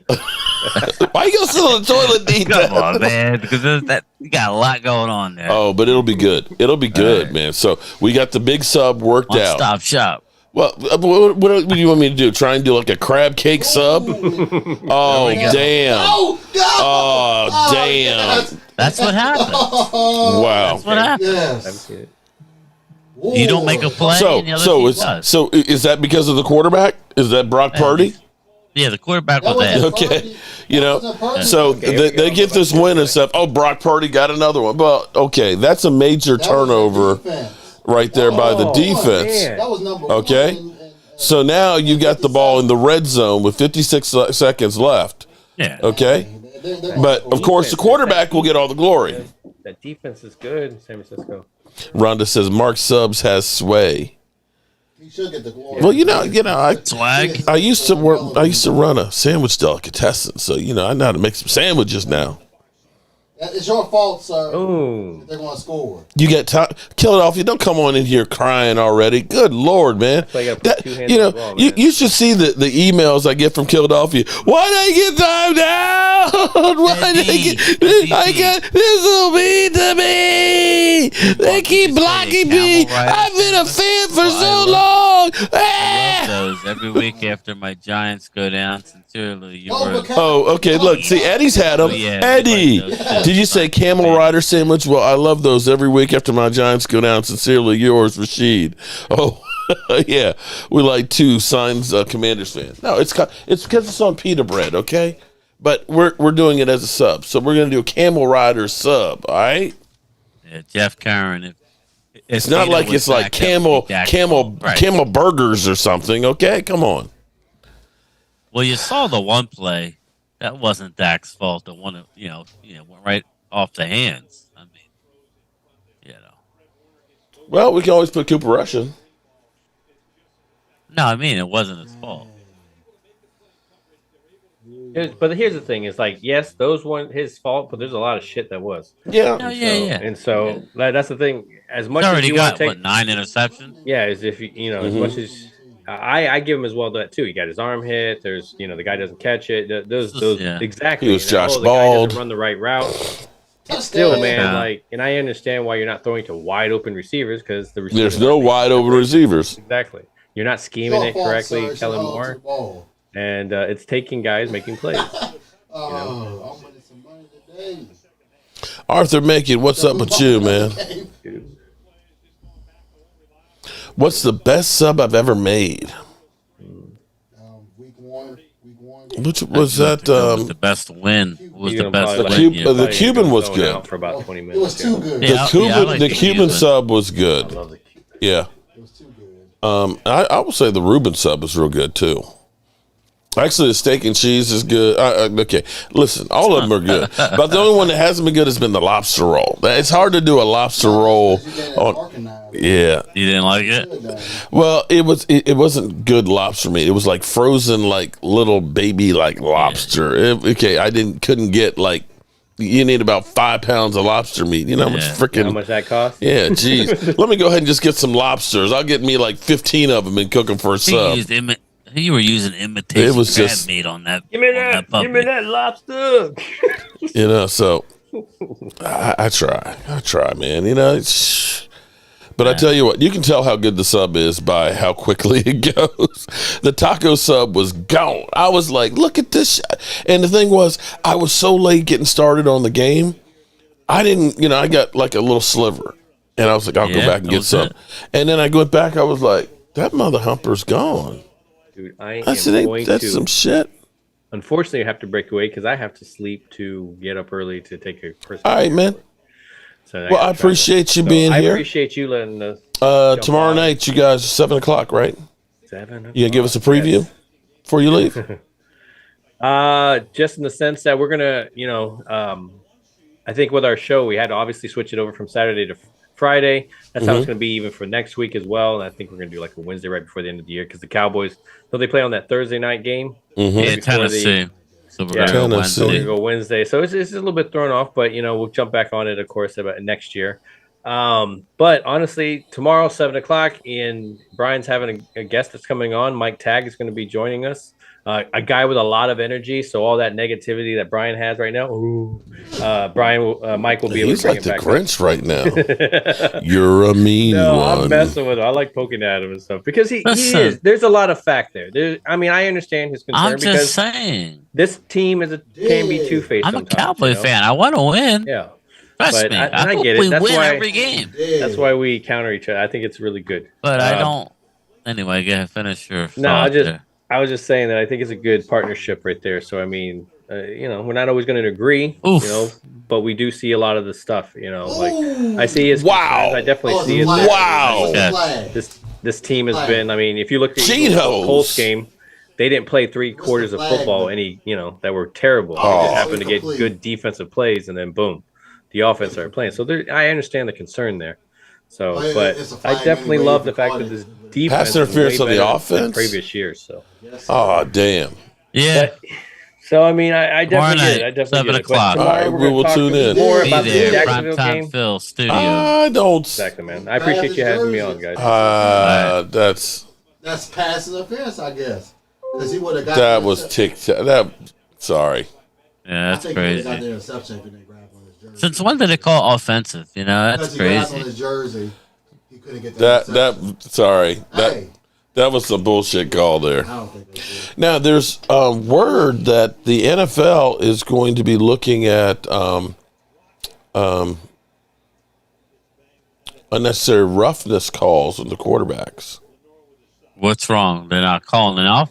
No, because the bullshit ones that have happened that are like, really? That was, unnecessary. Yeah, there was like 2 really bad ones. I think Grady Jarrett was one of them. And there was another one where it was like literally like, have you ever seen the one in the playoffs where Tom Brady, where the defender literally just kind of swiped down and didn't even touch him and he gets 15 yards? So they're going to be voting in March on whether or not they can be reviewable.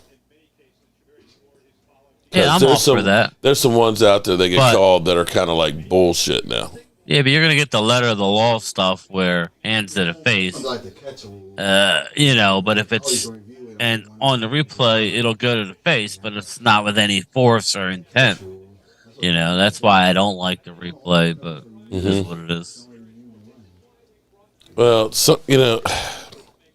I guess I get it. They're trying to keep their primo players healthy. They're trying to keep from having concussions and things like that. But some of this has got to be ridiculous. Yeah, in a big game, they won't hesitate to throw a 45-yard pass interference flag and put the Kelly Ramirez said, I thought they only called those on the Cowboys. You're right, Kelly. That's my problem with it. It's like in a close game, you're going to call something stupid like that, or an illegal hands to the face, or like a legal block in the back on the other side of the field that has nothing to do with the play. Mm-hmm. Like we're gonna call that. That should be reviewable. Did it have to do with the play? Yeah, no. and that's actually the thing is some of these calls have changed the nature of the game because I know there was one time where Micah should have taken the sack, but he literally held up because it's like, I don't want to take the 15-yard penalty. Play keeps going on, and they make a first down on it. And so you've changed the aggression in the players on trying to make plays. And in the same way, you've had so many, you've got your cornerbacks that are back there every time. They're looking around. Am I getting a flag? Because, basically, you can't do anything. Mark Hutton, they need to get rid of the quarterback slide. I agree with that one, too. If you want to run, you're a free target. Do that. Then that way you're going to slow down that running that they have. And this is one of those things that, people say, how dare you? But for people to say that, Tom Brady is the greatest quarterback of all time, he's the greatest quarterback of this time right now where the rules are different, because if you can't compare him to what the quarterbacks used to have to do. When Skip Bayless said, you're just jealous of Tom Brady because he's 45 and still playing at an elite level. If he was playing in the 80s or 70s, he wouldn't be playing until he was 45. His shit would be broke up. You're not getting touched. You are like a video game quarterback in comparison to what the quarterbacks that used to have to play had to. Now, maybe y'all don't agree with that, but yes, he is the greatest quarterback of all time that doesn't get touched. I will give you that. But I'm not ready to say if Joe Montana had the same thing. Can you imagine what Joe Montana would have been like? Yeah. Joseph Heather says, tell it, Mark. Tell it, Mark. Joseph, did you get the flight stuff squared away, buddy? Tom could never take the hits that Aikman. Oh, my God. Aikman used to be, it used to be vicious, the hits that you would see, and there's no flag. I don't remember unnecessary roughness calls back in the day. Did they even exist? I think you had to bring a knife out to get an unnecessary roughness or a bat out of the field. That's literally what you had to do. It was just like, that's just football. The one thing I never hear about is Dak after turnovers. The man has one loss since he's been back. The fan base and haters never give this guy a break. It's ridiculous. That's where I kind of am right now. It's like we've had one loss since he's been back. Not every game Tom Brady plays is going to be beautiful. No. They changed the rules for Tom Brady. We all know that. Remember that Jim Burt hit on Montana? I thought he was dead. Oh, my God. Yes, I remember that one. See y'all prime time. No, they don't want 600 per person. Maya is trying to sweet talk me now for the money. They want 600 more per person? Wait a minute. That wasn't your fault. They want $600 more for the flight that was canceled? Airlines suck. You know that, Brian? Damn. Yeah, they do. Why? What's up? No, Joseph was supposed to be flying to this weekend. I'm sorry. Yeah, it's actually today. But the flights, because of the storms on the East Coast, were canceled. And so they're trying to rebook, and they're asking $600 more per person to rebook. It's like, are you kidding me? That was an act of nature. That wasn't us. Alan Williams says, good night, prime time. He left a while ago, Alan. You kind of late to the party there, buddy. Cowboy Chad. What's up, man? That's crazy, Joseph. Damn. So what you gonna do, brother? What you gonna do? If Brady was playing in the 70s and 80s, he would be the poster child for D linemen.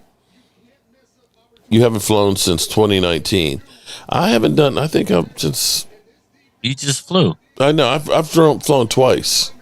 You went to California and well, actually both times to California, because I flew out to California to bring to drive my daughter back home. So yeah, and I'm okay not flying. I'd rather not fly. I'd rather be on the road myself. Yeah, it's been a few years since I've flown, and it's ridiculous because the price of the tickets, and it's all a freaking racket. You know, when we were gonna fly out to California, it's like, oh man, I found tickets for $480, to fly out there. By the time I finished going through the process and getting through it, it was almost $700 a ticket. I was like, how did it grow? $280 a ticket. Bags and Oh no. That's another racket. Because JetBlue, our flight coming back was a different airline. They said, your seat does not include carry-on bags. I was like, what the fuck is you talking about? Right. You had all your equipment with you. She's like, yeah, your seat does not allow carry-on bags. You have to check everything. What? Yeah. I was like, I've never heard that before. Yeah, I said, yeah. You add one personal item.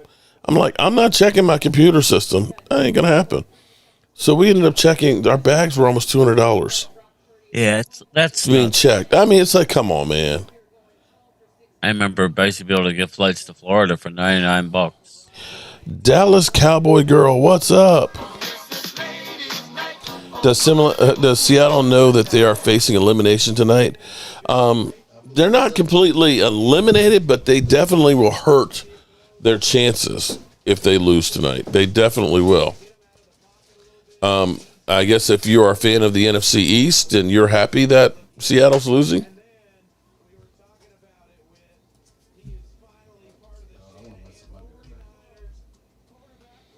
So, what kind of day you got tomorrow? Well, as of now, work. So it'll be another long one. But when I get home, we got our live. So, we'll be. I gotta think about my score and all that. But yeah, work tomorrow.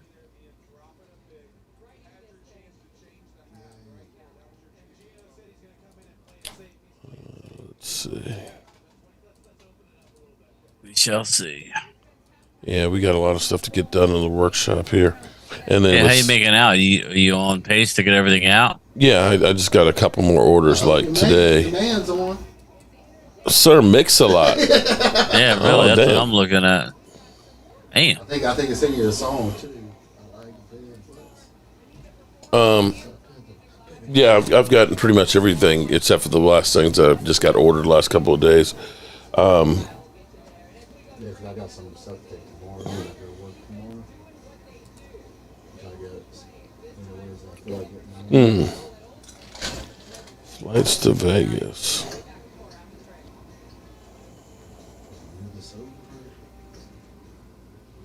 Okay. Interesting. All right.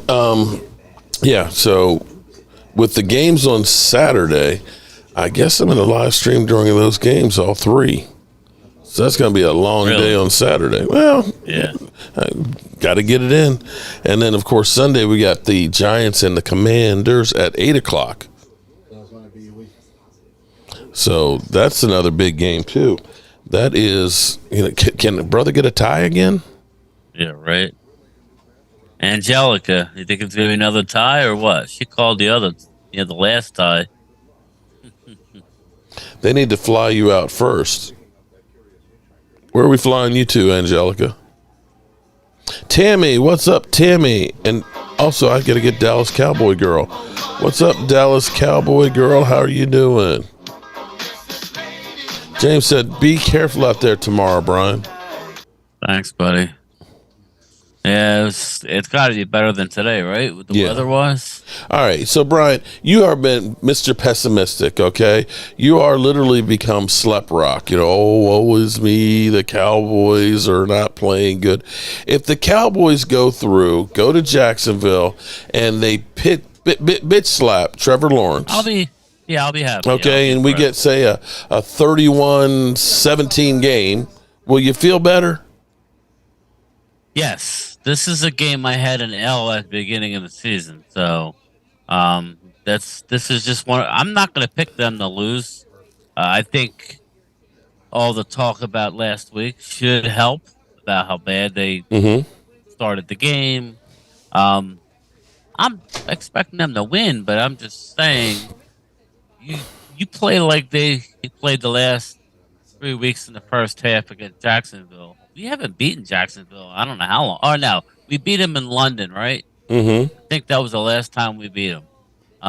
In their place, I don't know that we've ever beaten them. Carl, we would need the Eagles to lose one other game besides to us in order to win the division. I'm sorry. I didn't mean to send it your way, man. Yeah. I did not mean to send it to you. Last night, I actually hit the bed about 11 o'clock, and, man, I think I slept till about 9. and it's like it felt so good. It was like, oh my god. I felt so refreshed when I got up this morning, but now it's like the old man in me has hit me again. Randy, bring it on, Jags. Right, Randy. Hope Tomorrow, right, Randy, your wife's sign, which is actually inspired. Oh, I got a sign. Oh, I can't wait till tomorrow. I did it just before, put the paint on it before I came down here for the show. I can't wait to sand this one. This is going to be the one. It's going to be like, oh, I need that in my man cave. We're going to call the Dallas Cowboys. Excuse me, Joseph, and my dad. Okay. Forgive me for saying this, but we're going to start calling the Dallas Cowboys defense the fuck around and find out.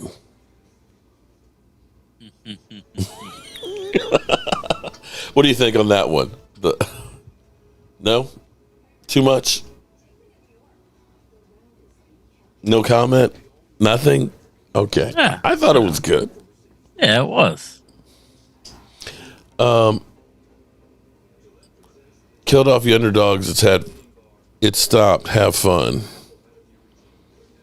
I've seen my Eagles go to 2 Super Bowls in the 2000s, and while the Cowboys have never seen 2 straight playoff wins in high def, Philadelphia, you know, I look out for you, buddy. When you get blocked and you cry to me, I get you taken care of, no matter how much time it takes me to do it. But you got to come up with some new material, man. Okay, we got it. But guess what? Your team doesn't have any highlights from back in the day like that. You know what your team had for highlights back in the day? Do you? Do you, buddy? You know, I thought McNabb puking in a huddle was a highlight. I remember that one. That was a nice one. They had the game won until he started puking. The T.O. was like, he worried about Michael Parsons calling him out. T.O. was calling him out.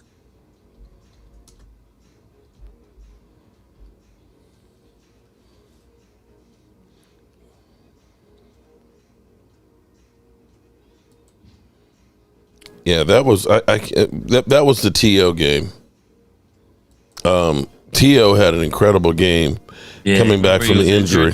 Came back, and if it wasn't for T.O., probably wouldn't have been in that game. No, they wouldn't have. Yeah, listen, you know, I'm rooting my Cowboys on. I'm just, you know, I just don't think they're playing as good as the Eagles right now. Anything can happen. You know, that's why you play the games.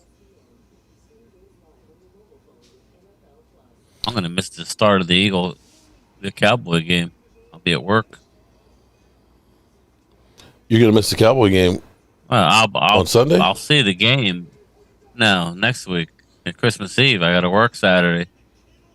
So I'll get down at 5, hopefully. So I'm about 15 minutes from home. So I'll be missing the first 45 minutes of the game. Damn. I'll be listening to it, though, but that's not good.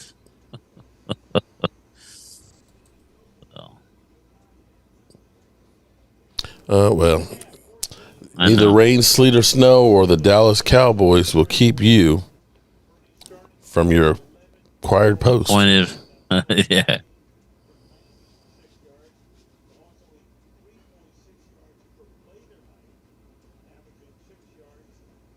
Jags defense is tough, though, Mark. So I'm concerned. Again, we'll see. We'll see. Again, I'm not saying they're going to lose, but I'm concerned. Our defense is pretty tough, too. It is. We haven't get any. We didn't get one sack against the Texans, though. That's alarming. We had a blitz to get pressure. All of a sudden. Mm-hmm. Do we know if Armstrong's going to play this week? He's was practicing. Okay. Look at this. That's a way to start the second half. Give up a big run. The Seattle team stinks.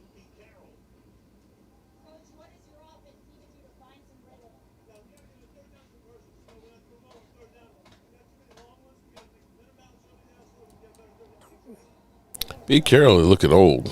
Yeah, he is. He is old though. He's in the 70s.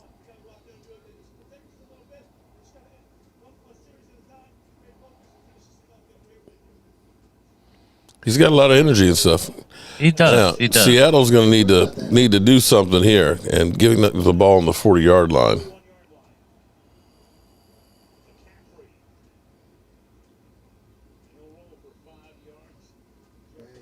Hey, for a small guy, McCaffrey always seems to go forward.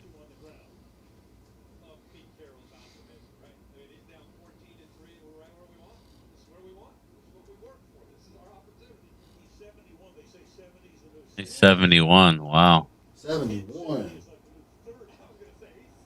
You don't look old for 71. Yeah, I told you he's up there. Well, I'm sure that crowd would energize you. Where's the 12th man at? Let's go.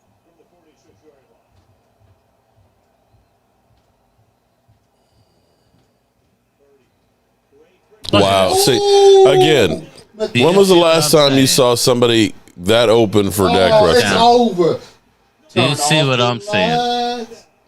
Yeah. Kittle, It's a joke. second touchdown tonight. Now, what did Purdy do that was so Purdy there? Yeah. It was the guy was running wide open. The Cowboys, man. We would. It's the playoff spot. Thank you for helping us out, 49ers. Thank you for helping us out, 49ers. I mean, that's embarrassing. Yeah, I think that this may be over. It's over. Turn out the lights, the party's over. Then again, every time I leave, the other team comes back.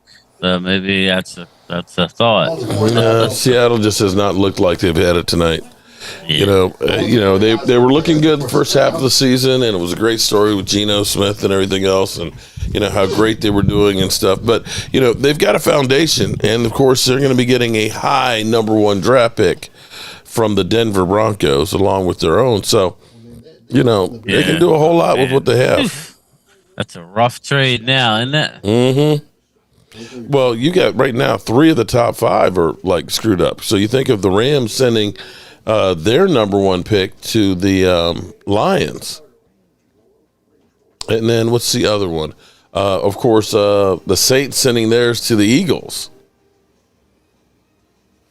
Randy, do I think they flex? I don't know that it's the Cowboys. No, they can't. They're on Christmas Eve. They're not going to change it now. How are they going to? They're not going to flex it from Saturday to There isn't a night Sunday. game. They're not going to change it. Not this late. They flex them usually a lot. There is no night longer game than on Christmas Eve, so no. Yeah, right. We're playing on Saturday night. Right.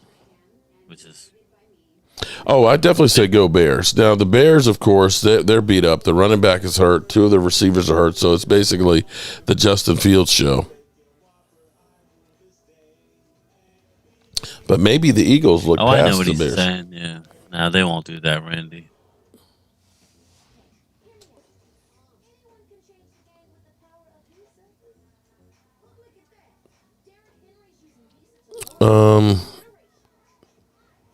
Alan Williams says, of course, enjoy the 12-1 season, but it ain't over yet. Yeah, Cowboys up north. It's like really cold rain. It's like any colder, it would be snow, but it's not rain here. Michael Gross says, thanks for not blocking me, Alan. Okay. They can hinge Eagles their are arguments on their... -9 on the road. What are we at Jacksonville? We are 7-point favorites? no minus or +4. We're -4. Okay. I can live with that.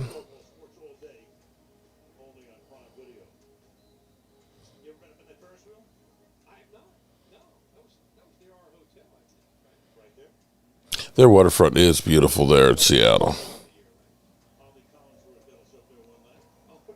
Early line on the Dallas game. Dallas -1. No respect. No respect. Basically, Eagles are favored. Basically, you get 3 points at home. So,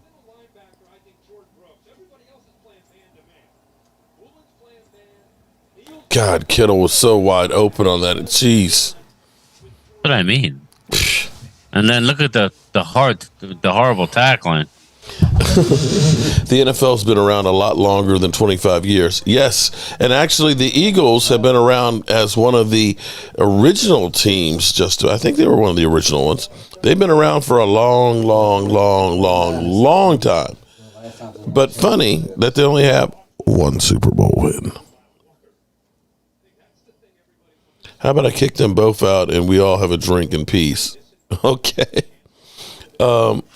Here's the truth. The Eagles fans won't be hurt if we lose in the playoffs. We're not young fans. We never saw the Cowboys go deep in the playoffs in 27 years.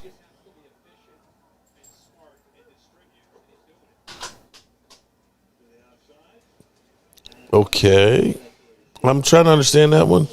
You won't be hurt if you lose in the playoffs. We're not young fans. We never saw Cowboys go deep in the playoffs in 27 years. Homeless. Tell my dad who played back then the NFL championships didn't matter.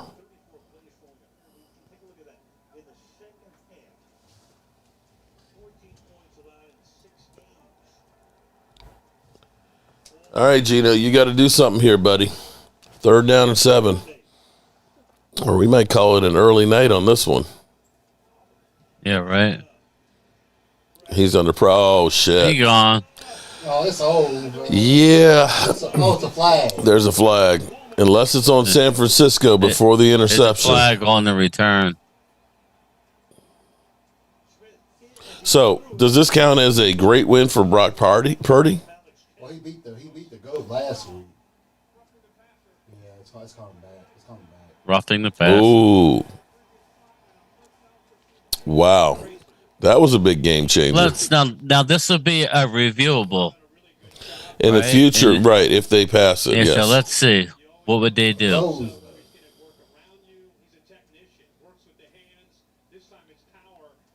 That's not roughing. That's not roughing.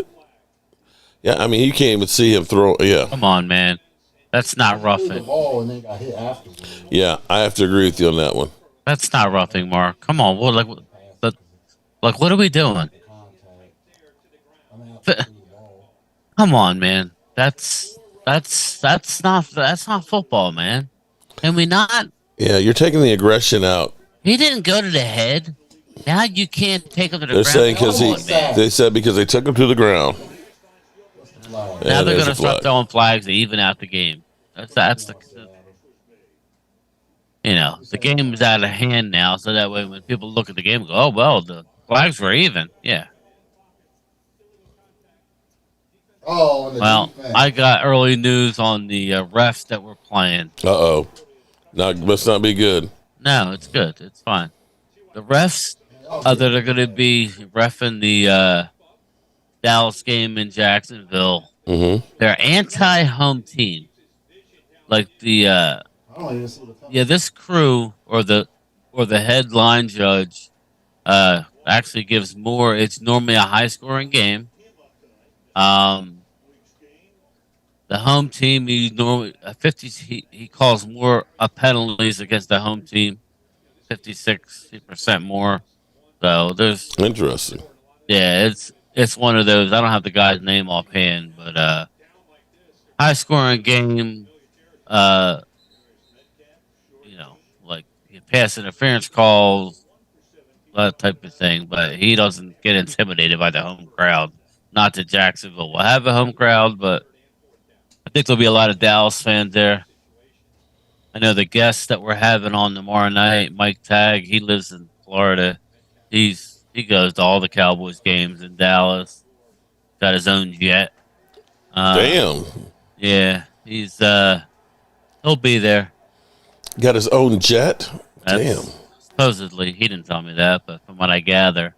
What's his name? I know you've seen him on Twitter. He's the guy who comes in his man cave and opens. And he's like, "Whoa!" Oh, yeah. Okay, I know who you're talking about. Yeah. Yeah. Well, damn. Like tag. Yeah. Well, good I've job. gone back and forth with him, so he's going to come on. I don't know if he's got his own jet. I assume. I don't know if it was a joke. I heard somebody say that. But yeah, regardless. I know he went to the University of Miami. His kid goes to the University of Miami. All right, we got Seattle after that penalty. They're driving down the field here. Can they make it an 11-point game? Yeah. Yeah, they just have shown no signs of stopping. Oh, that was nice. Ooh, wow. That was a nice. Wow. That's a flag. Here we go with the flags, Mark. Yep. Even them out. Half the distance to goal. You can't tell me they don't look at halftime and say, well, how many flags did we call against this team? How many flags did we call against that team? Oh, wow. Thank you. Holding on the offense. Let's look at it. Sorry. Yeah, that's holding all day long. Yeah, that's holding. Mm-hmm. That's an easy one. And he was in. Negated that I don't know. the second yard on the 2-yard line.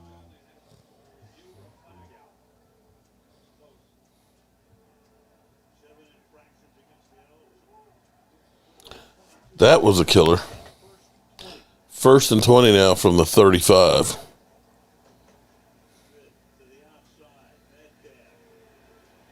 That ain't going to get it. They get a half a yard. That was Ticky-tack call. That's a Dallas type call. That's not sportsmanlike right there, sir. Michael Gross, y'all not convincing us with the 12-1, but y'all need to convince others. 54 had Thursday night refs doing Thursday night ref things. I think the Cowboys are better if they're by in the playoffs. Every flag should be reviewed. It's 10 yards or more. Yeah, that. The games would be a lot longer. Oh, there we go. All right, we're back to it's over again. Boza. Dang, 15.5 for Boza. Boza's having a year. Yes, he is. Wow, that's what it was, That's the thing about Michael Parsons that has been annoying me. Yeah, do less talking and more playing. You've had way too many games where you have no sacks. The last 3. So it's like, he's showing his immaturity a bit. Even if they took it out of context, he's taking the cheese, with these reporters. Mm-hmm. Keep your mouth shut and play the game, man. But that's old school me. These young kids, that's not what they do.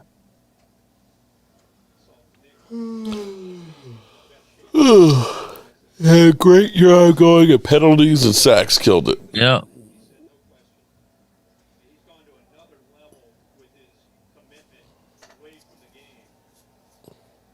They are in field goal range. Oh, he's trying a 51-yard field goal. Cut it to 15.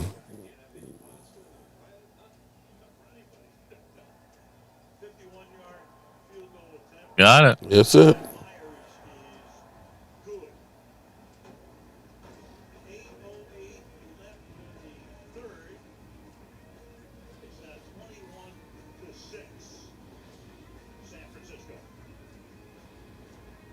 All right, so they've got it cut it to 15. You had a real SOB first sergeant, but I never had to worry about my bird colonel either because of my first sergeant. Tell Michael Anthony order a Kellen Joseph. Huh? Mark is bored. Yeah, well, I mean, it's kind of a blowout game here, and let's be real here. It's not a Cowboy game. Yeah, it's hard to get excited when it's not a Cowboy game. It is easy to get excited because we clinched a playoff spot. I mean, Yeah. look, this is what we went through the last 2 minutes of the game. Can we throw one down, man? Can we throw one ball? All right. Dak has played like ass today. What the hell, Dak? Put Wow. Cooper in the game. Put Cooper in the game. Put Cooper in the game. Wow, man. You want to play like ass, Dak? Put Cooper in the game. Okay. This is the last time you Put was Cooper in the game. God, Yeah. what was that, Dak? This is the last time What was you that? for sub. What was that? What was that? I need Cooper. I'm going to say, You were throwing directly to the defense. I feel like that guy. That was directly to the I feel like Who was that throwing? guy right now. Who was I have to say it. Who was that? Terrible game by Dak Prescott. Ah, Dad. That was a stupid throw. think you need to get Stupid throw. What a bad play. Stupid throw. Stupid throw. Make sure you go Cooper in the game. No. Now you about to give him a touchdown. You giving him a touchdown. Yeah. There's only 5:30 left. Thanks. Shout out to Rasheed giving me rowdy because he turns the Can we tide throw for one us. down, man? Can we throw one ball? There we go. Yes, Rowdy saved the day, man. Rasheed gave him to me, and it seemed like from that moment on, everything changed, man. That was crazy. We lucked the fuck out on that one. Excuse my language, but we really Think did. about if we would have lost to a Oh, one-win jeez. team. At home. Then I mean, it's hard for me to. I was just shocked, honestly. As much as Micah and all the defense wants to stay in the game, they want to stay in the game and get the sacks when the team is out of it. You Jay see a team Crenshaw. with one win and you couldn't get one sack. Yeah, that was bad. I mean, That was bad. We were on pace to do some record-breaking stuff, but the last couple of weeks we haven't been able to get them. I feel like we're letting it slip away. Let me go ahead and do my first drawing. Hey, did you get? Okay, look, I just got Crenshaw. Shout out to him. Okay. All right, there's not a lot of names in here, so it should be great odds for you guys. And we'll do a plaque here. I've got blankies. I've got Super Bowl footballs. Stello 300. Stello, email me. They won before. Did Stello? Recently? Yeah, he did. Okay, Stello. You have them. Stello, I'm gonna pick somebody else, Stello, because I just sent you one. Okay, we want to share this out because it's Christmas time. All right, is that okay with you, Stello? Okay. Mark Hutton, Kevin Joseph will be on the bench by the end of the half. He's all we had. He ain't gonna be on the bench unless somebody's. You thought I was? I think I was pretty close to tears. Although some of that was acting. Now, okay. All right, let's see. We're gonna try this again now. Thomas Garrett. Thomas, email me, Thomas Garrett. You get a plaque. Channel number. Okay, so Thomas Garrett, we need to get his. Yeah, we can look it up then. He's a channel number. All right, Thomas. Merry Christmas. Peters is 40. We need a young bull at right tackle. We ain't got one. We got a ball. We got a ball, not a bull. Ball is not good. Look, I see those. Brian, go to bed, man. I see those. Damn. I'm tired, man. Yeah, man. I appreciate you being here, man. I'm probably not going to be doing the whole game here tonight, man. But go get some sleep. You guys got your big show tomorrow because you got to be ready for Mr. Energy there. It's a 49 score here. Woo! Stello says that's cool. Shout out to Stello. But I'll tell you what, Stello, I'm going to send you something else anyway as a gift since you just did another super chat. We've got your address, so we'll surprise you, okay? Because you've been a great supporter of the channel and stuff.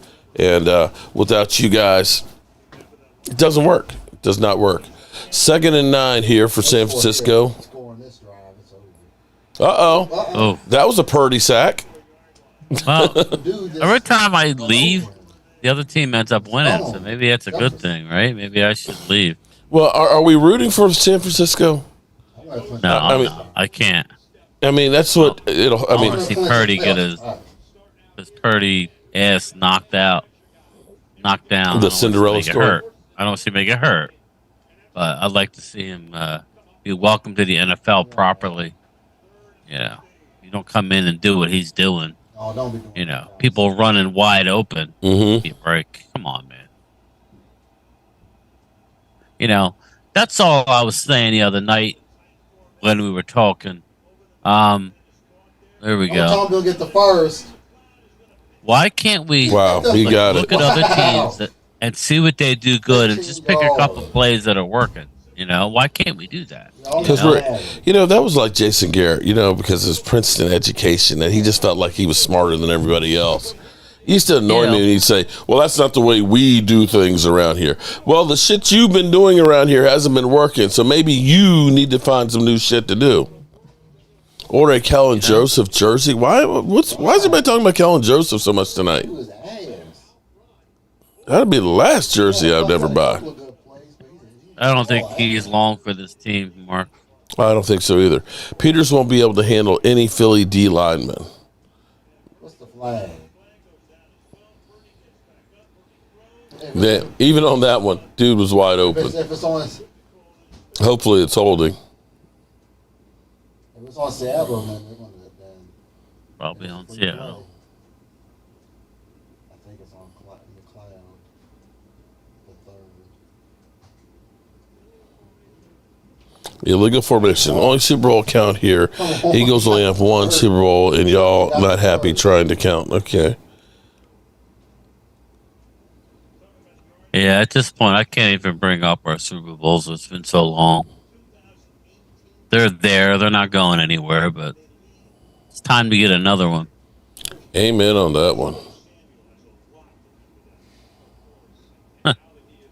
Kelvin Joseph just made a one-handed pick in Madden. Yeah, it had to be Madden. Oh, okay. He's not sniffing the ball. He's too busy trailing and grabbing. Well, the game's Like a lot of- Crabtree Nice for a pass, minute, but Purdy. it's not. Mr. Irrelevant. Yeah, they're just... Afterthought. What does the red line of the Cowboys mean?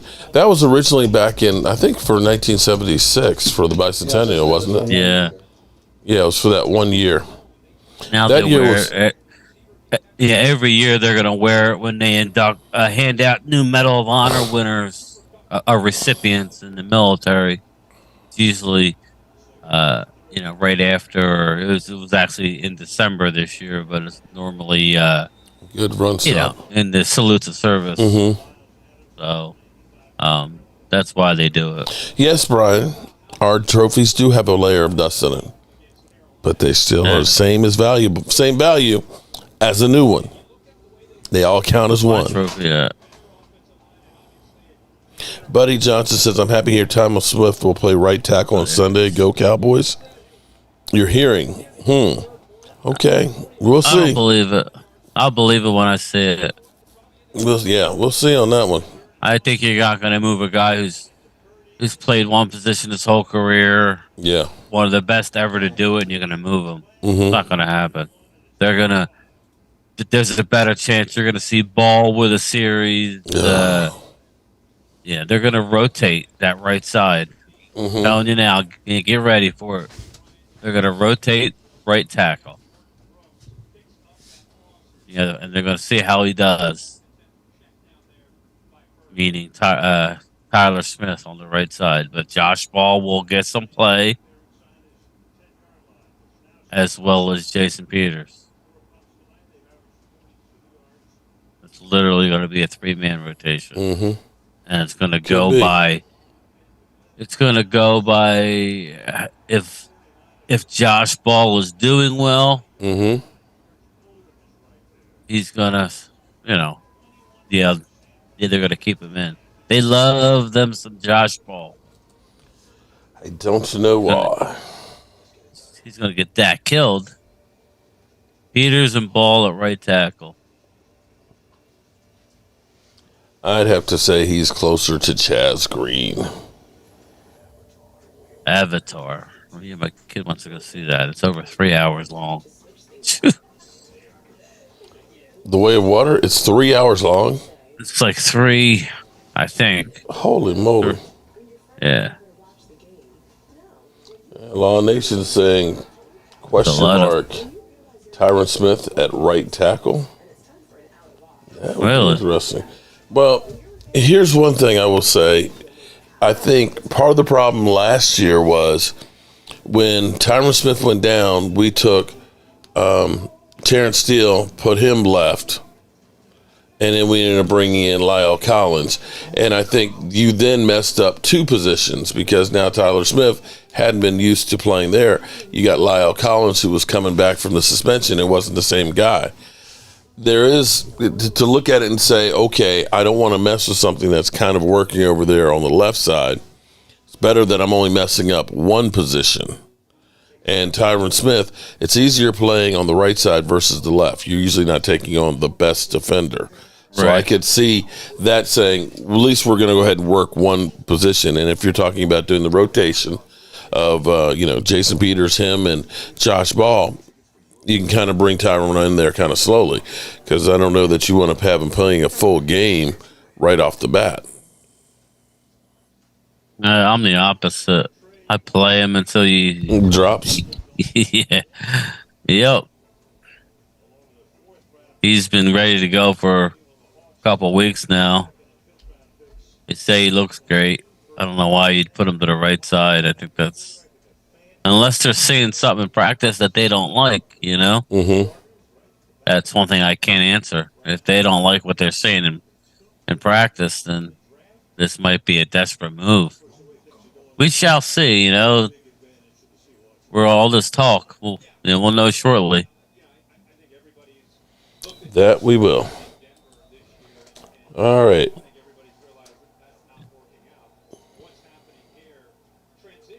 Joseph, really? Why do we have so much talk on Kelvin Joseph tonight? What's up with that? Well, we're looking at who we're playing. They take shots down the field. It could be an ugly game for Joseph. You could have Zay Jones looking right at him. Well, a pass rush will help that. Yeah, I know.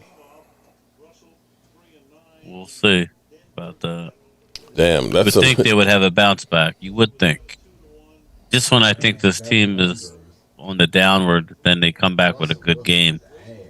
40-3 in Minnesota. I didn't expect that at all. Mm-hmm. So. You were playing this week. One thing I'll say is they're hanging around here, Mark. Well, they need to go down the field and score. If they can get a touchdown here, then it's a 1-score game and a 2-point conversion. My question to you is: you go for 2 now? Or do you wait? I think I wait. Why? Because if I miss it, then I know it's too. Hey, look, let's get it within 8 points, and then we'll just put it all on the line if we get that chance. You go for 2 now. I probably would. Yeah, I probably would. Like, that now's the time. But I hear you.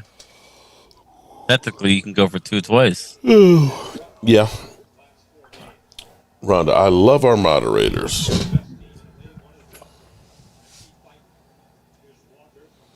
But if you don't make it, then that means you need 9. Right. But if you make it and then you make it again, then you win the game. Okay. I'm playing with you. I'm trying to get as many points as I can as soon as I can. If I get to the point where, okay. Go for 2 now. Yeah, well, okay. But I'll take the extra point right now. You're tired. No, I'm trying to say if I score a touchdown, I kick the extra point, then I've got a 1-score game now. Yeah, I know, and that's probably if I miss the 2-point conversion, now it's a 2-score game. Right. Which means that I at least you know now, and you can go hurry up. Whereas if you wait until the end of the game, that may be your only shot. Hold them. Damn, there's a There are enough flags on the field? There's like 3 flags. They ran out of flags. They're He's throwing them like that. Kleenexes out there. Yeah, he just threw a Kleenex. That's got to be illegal contact and holding. I think it'll be offsetting. Yeah, it's definitely a I hold. wonder if Dallas has the right tackle on the practice squad we're starting. Good question. I don't think so. I will say they picked up 3 Matt players Lewinsky? this week.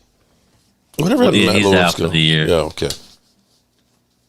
They picked up the defensive tackle. Oh, shit. They're all on the defense.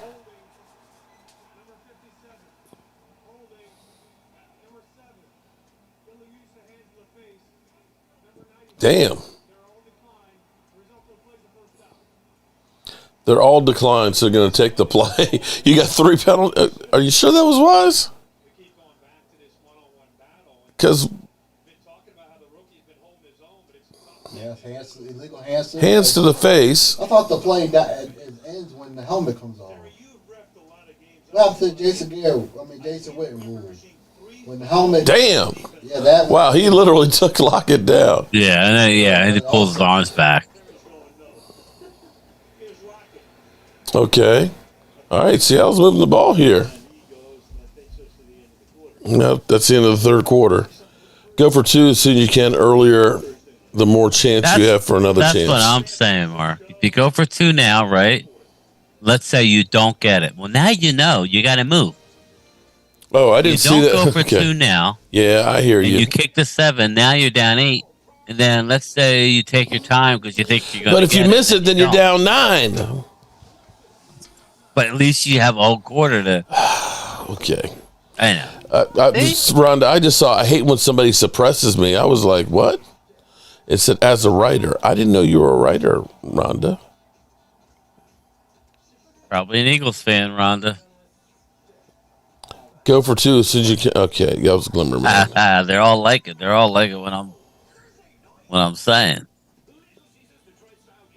I'm just saying what I would do. It's probably wrong. Rhonda, what the heck? Press 1 equals big old butt. What? Press 1. I'm pressing 1. My finger's holding the 1 down. How about that? I said at the beginning of the season, the one team you don't want to face is the 49ers. The defense they have is legit, and they will win games. Glimmer Man, I'm with you, man. Okay. All right. You know where you stand. You know, you don't get it. You know you got a whole fourth quarter to, get that 2 scores. Then you're going for 7 or 1 and then a field goal. But, there's more than one way to skin a cat. No one is pressing 1. Damn cowboy kicks. Let's ride. Let's ride.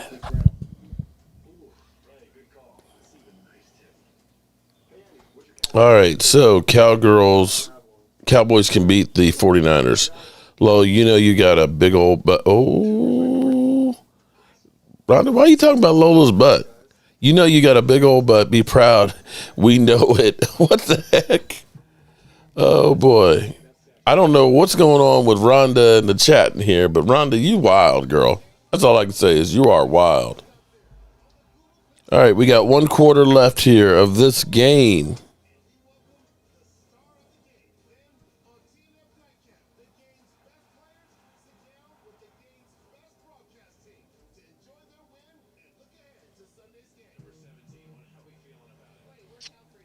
All righty, here we go. Getting some more orders for plaques. It's funny, I had a guy who ordered, he was getting 2 Cowboys plaques. I was like, okay, no problem. And then he ended up sending me an email and said, the wife saw my order. He said, I've got to only get 1 Cowboy plaque. I got to get the other one of me and her. I was like, yeah, bro, I get that one. You heard Micah, it's a team It's a team in the system, not Hurts. Laugh out loud. Now, he didn't say it was the team. He questioned, is it? He said, put a question out there. Is it? Is it the team or him? Yeah, but let's not let facts get in the way of a good story. Let's just let Byron them B. think whatever. How did I feel after Dak with the Texans game? How did I feel about Dak? I thought he had a bad game. I was like, stupid throw, but I'm not ready to give up on my quarterback because of one game. I mean, take a look. Here's the thing that's so funny is Dak's not the one. Get rid of him. Trade him. For what? For what? You saw the Rams. They traded for Matthew Stafford. They got a Super Bowl. I will say not because of Matthew Stafford, but because they had a great team around him. He led the league in pick sixes that year and tied for most interceptions last year. And right now, his future is kind of in doubt with the injuries that he has. Right? And they're giving up a number one that's going to Detroit. You looked at the Denver Broncos, which have a great defense, and they said, hey, let's go all out. Let's go get Russell Wilson. Did you just see the numbers there for Russell Wilson? Horrible. Right? Right? And, I think you look at the end of the day, it's always the team. It is. I'm sorry, it's always the team. You can't be an MVP without getting time. Right. And having receivers that can get open and catch the ball. That's just. So, is your thing sign Baker Mayfield? I mean, you're going to go for Sam Darnold?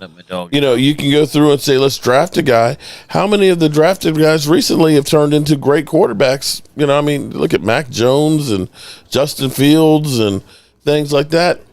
It's hard getting a quarterback. It's hard.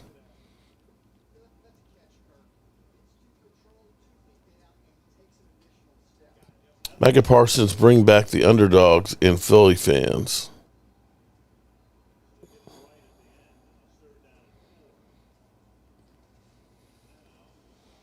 Third down and 4. This is a big third down here.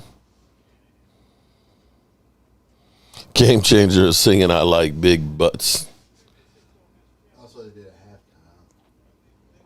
San Francisco's challenging the call.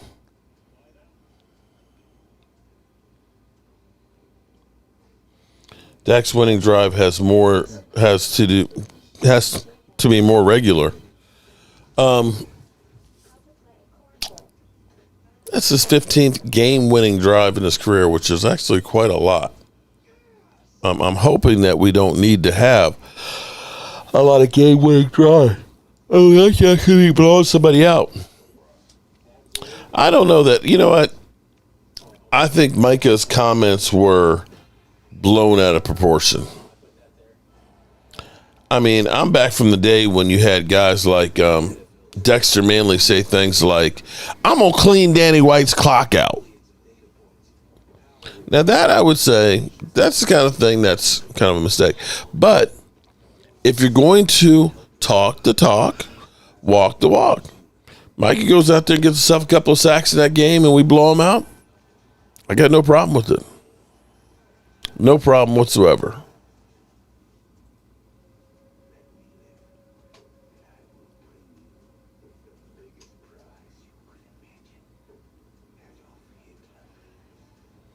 What the heck is this?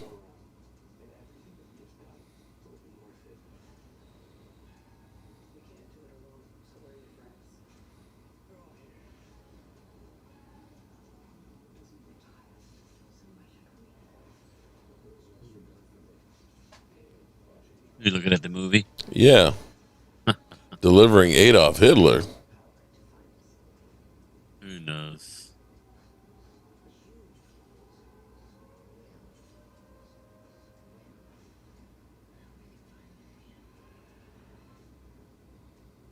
Hunters. Wow. That looks interesting. That's Al Pacino, it looks like. Mm-hmm. Yeah. Interesting. 18th game winning drive. It's 18th. I'm sorry. I thought it was 15th. That was a catch. Wow.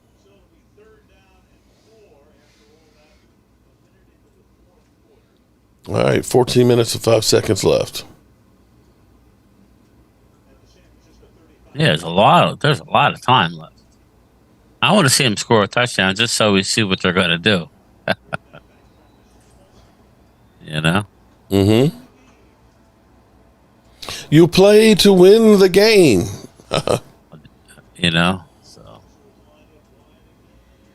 Oh, Jesus. And You got to get rid of the ball. I know that was rough. that was that was a jailbreak in there, man. They just it's like the offensive line was on skates. Damn. That was a hellacious push. Yeah, y'all can celebrate.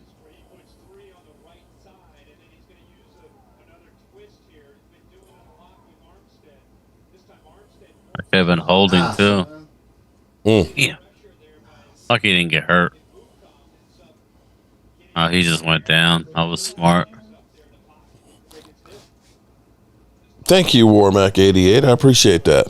All right, so much for our debate on whether it should be a 2-point conversion or not. Yeah, right. They got nothing on it.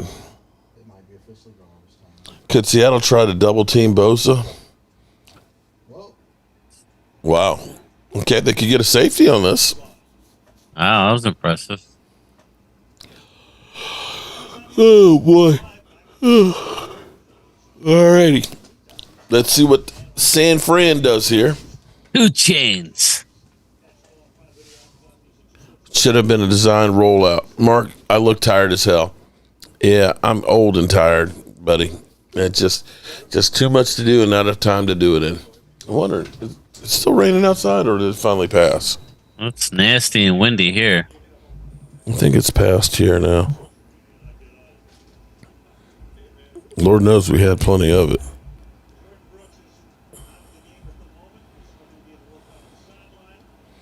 All right, here we go. Ball on the 1-yard line.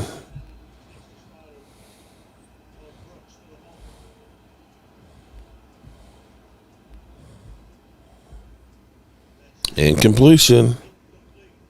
Yeah, it's past us now.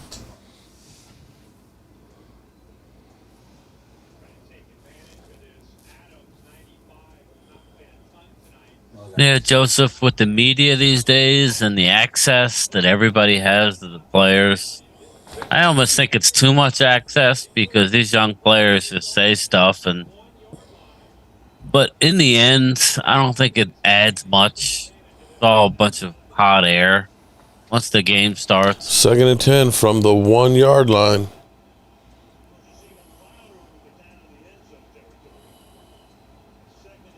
Yeah, this is where the 12th man becomes. Yeah. You can't hear shit. You are it now. They're having to take a timeout. Look at this guy. Yeah, that's not pretty. Okay.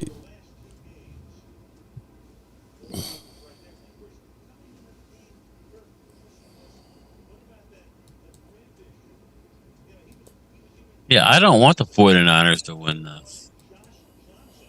Mark does because he wants to clinch a playoff. I didn't say that. I actually wanted them to kind of come back down to earth. Yeah, I don't want their quarterback getting too much confidence.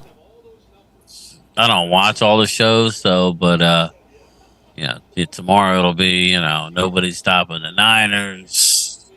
And Purdy, we trust. Niners are the best team. Second best team in the NFC. That's what that'll be. Disregard the record. Well, what's Niners' record? 9-4, so they're only one behind us. Mm-hmm. Well, this will be 10 wins, 10-4. Yeah.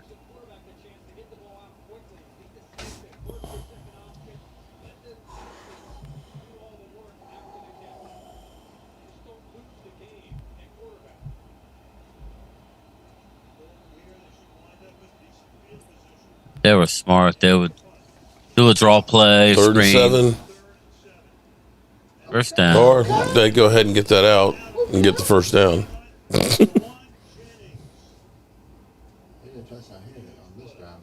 Carl Rogers, did I read your post? I missed your post. I saw your question if I did.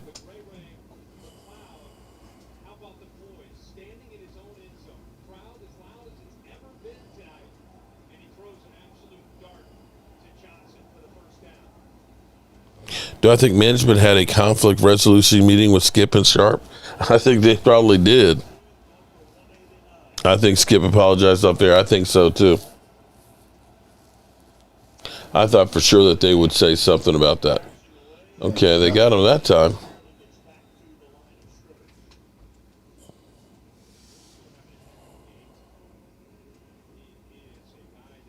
Of course, ESPN is going to say Cowboys are an upset alert about Dak. Oh, is that what they said? Yeah. Carl Rogers, what did you say about Dak?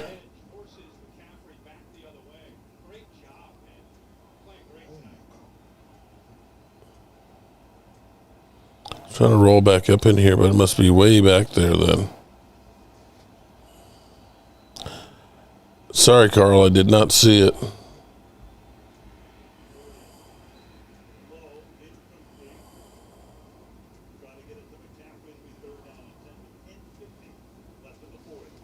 Third down and 10. Big third down here.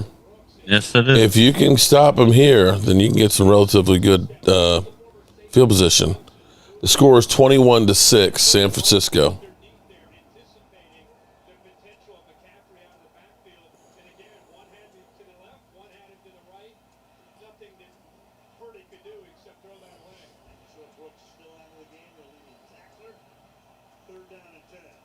Up, jumped offside.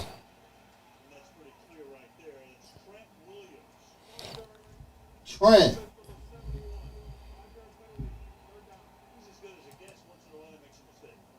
Come on, Trent. All right, third down and 15.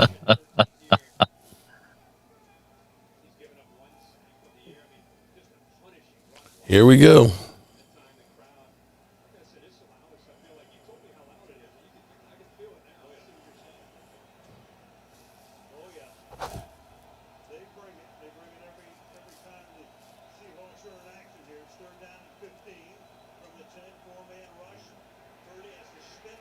Get him. Wow. Not. He was running for his life out that end zone, and they stopped him. All right, so they need 2 scores here with 10:41 to go. I agree with you, Paula. Wow. Rhonda, wow.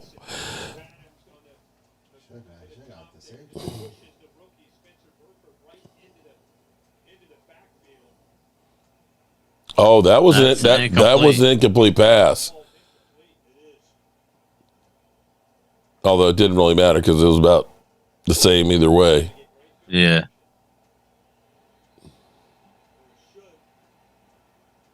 It does matter. It's only a couple yards.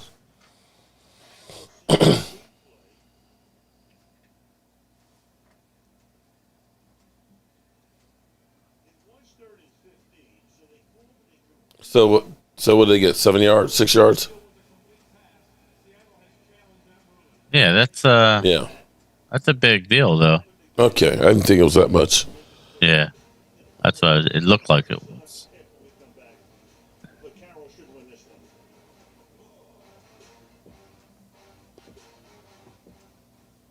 All right, well that'll get overturned.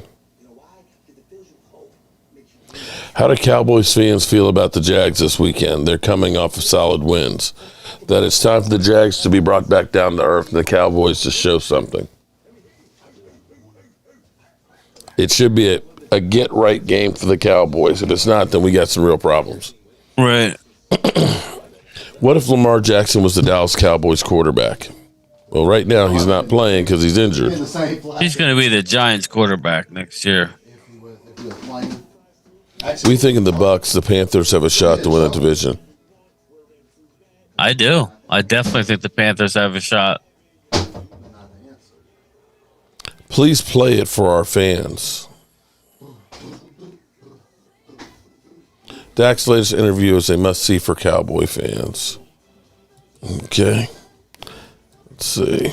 Do we know if is the Dallas game on? Probably not, right? Probably not. Well, we'll be here. Well, I know you'll have it. I'm talking about. I'll have to look.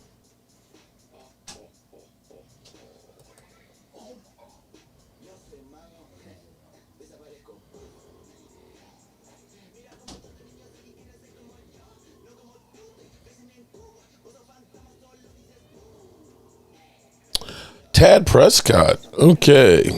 What about Tad? Is anyone else excited for Christmas Eve as I am? It's not the time spent with family or gifts that have me excited. It's waiting to watch the Dallas Cowboys roast the Eagles like a holiday ham. Well, I hope you're right, Tad. I hope so. Now, that's better that he said that as opposed to Micah, of course. Well, no, it'll. Now, you would think somehow that come that's out. what Micah said, the way Eagle fans are taking it. Yeah.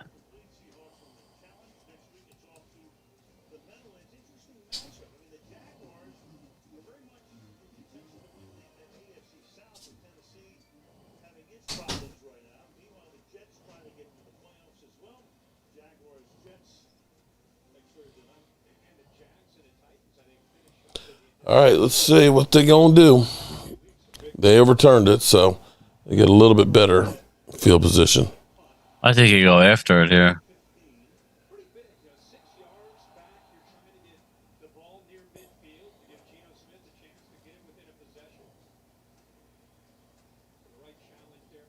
A big punter.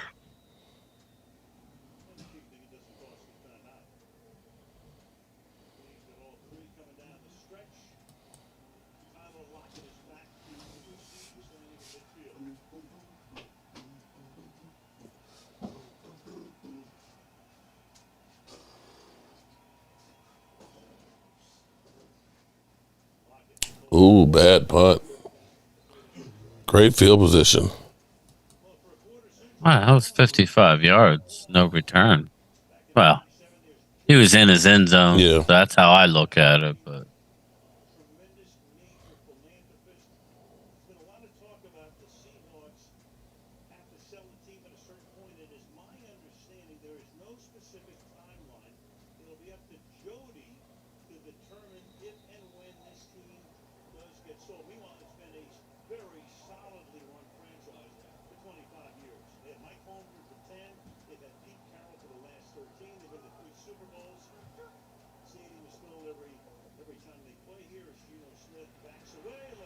he's Yep. holding the ball way too long.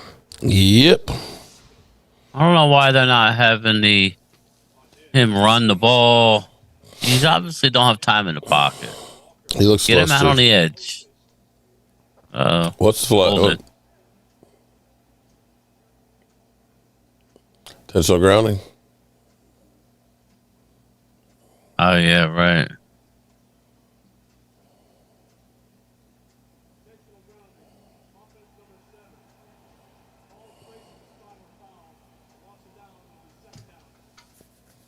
Second and 20. Yeah, that hurts.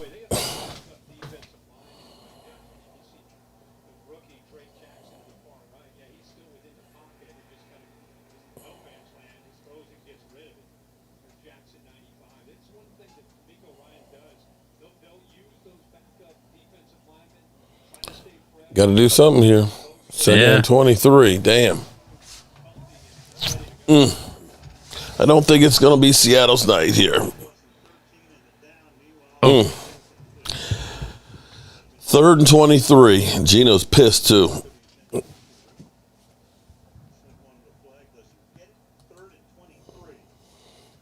The last time San Francisco won a Super Bowl, that would be 94. That was with they lost to Harbaugh brothers. They lost that one. No, yeah, no. The last time they won was the 90s, wasn't it? Yeah, I think so. 94. Yeah, 94, I believe. That was we won. We lost to them. Mm-hmm. And then we won.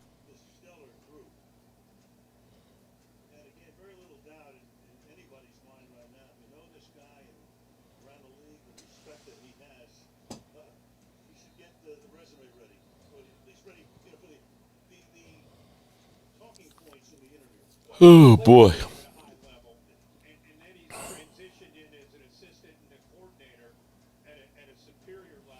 and you look at his pedigree and the people he's been around. He played for Nick Saban in college, and now you look at what he's doing here. 10 minutes and 27 seconds. I can't believe you're still up there, Brian.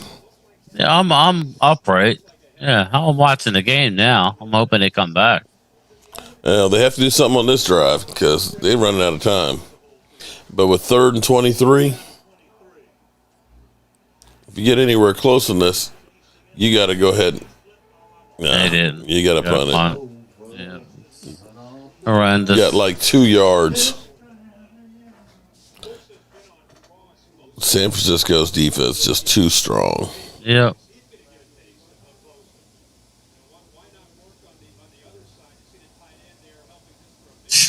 Damn.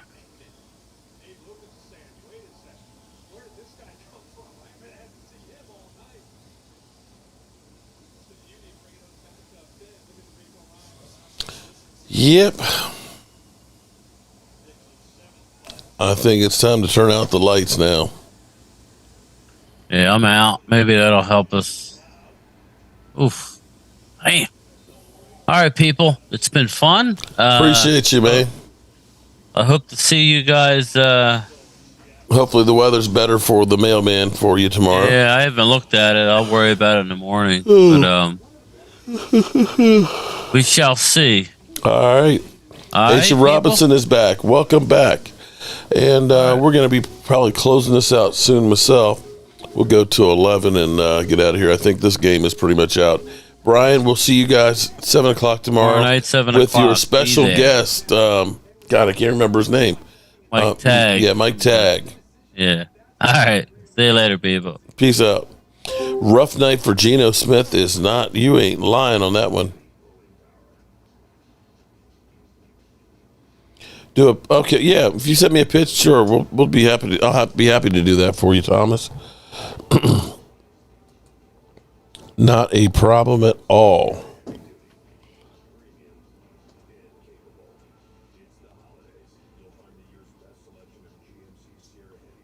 Yeah, the 49ers won 5, and you're right. The last one was back when the Cowboys were winning ours. It was basically we were trading Super Bowls back then.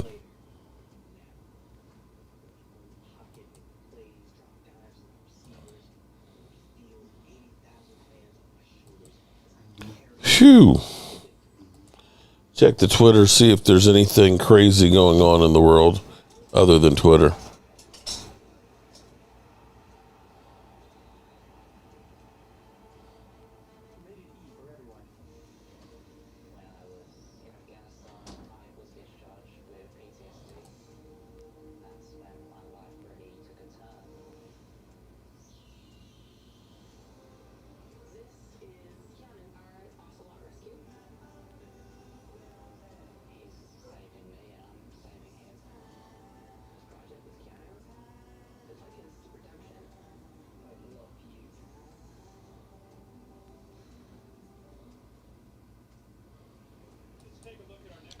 Here we go.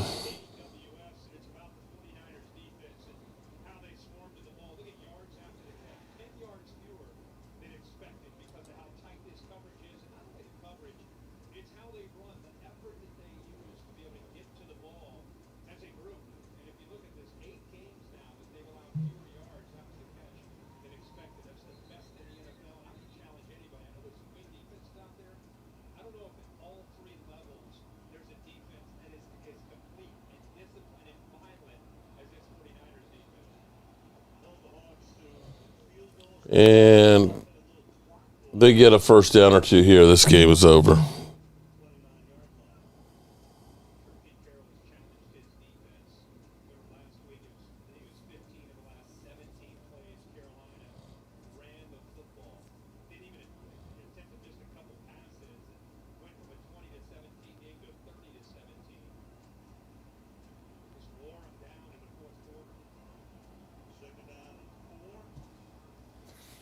Second and 4, 9 minutes to go.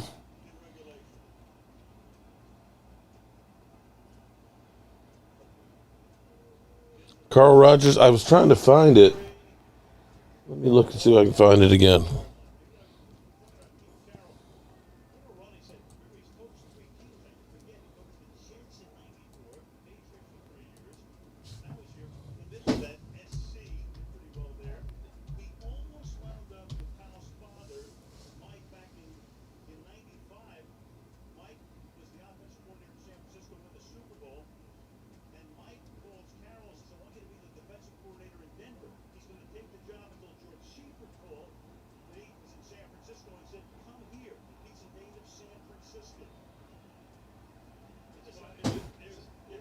First and 10, and Christian McCaffrey running for 4 yards.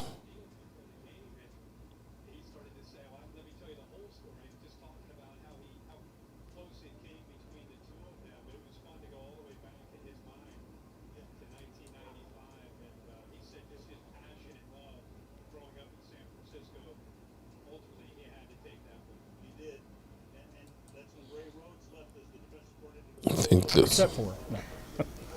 It's never clear when you play here.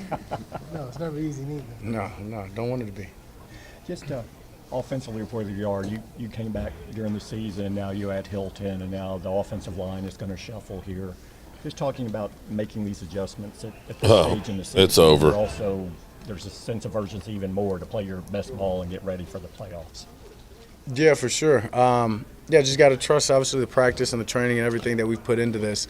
Obviously, adding another receiver, that's going to help. He's just going to make that room better. Adding a veteran guy, I mean, the guy's, 10 years older than CD or so. I mean, I just think that whether you're thinking on the field, preparation off the field, how that can help that room is going to serve. And then having to make changes late on the offensive line, unfortunately, we lost a great player in Terrence. But we've got a couple of guys that can step in. And then when you've got a guy that's a future gold jacket, potentially can play over there.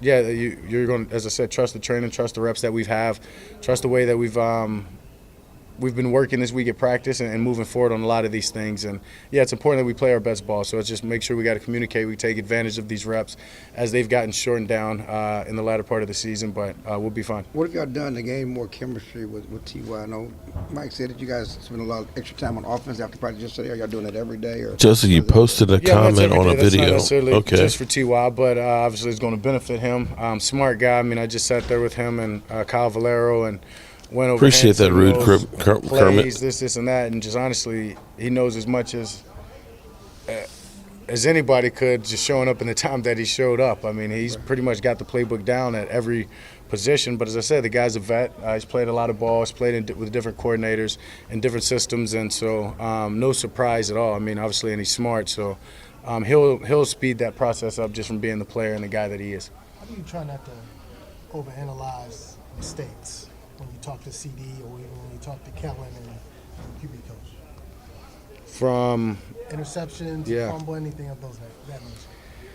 Yeah, I mean, you got to look at it for what it was. And as you just said, you overanalyze. You might start trying to change different things that were fine and that are okay. And honestly, some of it's just unfortunate. And it goes back to, as I said well before, it's about risk versus reward. Having the confidence that I have in my arm, understanding what's the risk at this time versus the reward. 3rd and 6 is going to kick the I've field just got goal. to dial that in a little bit more, heighten the focus. But as far as the decision making, vibrating higher, I agree with you. All that, it's tough because I'm not going to change that. As I told you, I'm going to continue to stay aggressive. It's just a balance, fine line of a balance that I've got to get to in one way or another. I've got to stop throwing interceptions, whether they're picked, deflected, whatever.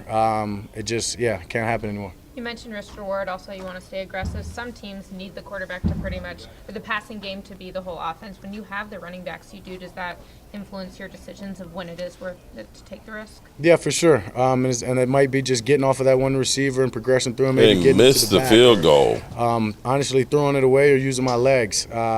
And understanding that, and not just the run game, the defense, whether it's 3rd down or not, and living for another series, living for another play, understanding that the defense is going to give me another opportunity. Even when you do throw an interception, right there in your own end zone, they step up and make plays. So amen to the defense. It's a fine line that I said I've got to try to find to balance. Help me, Rhonda. Me too, Lola. I've worked hard to get Cowboys to where I am, so I'll find it.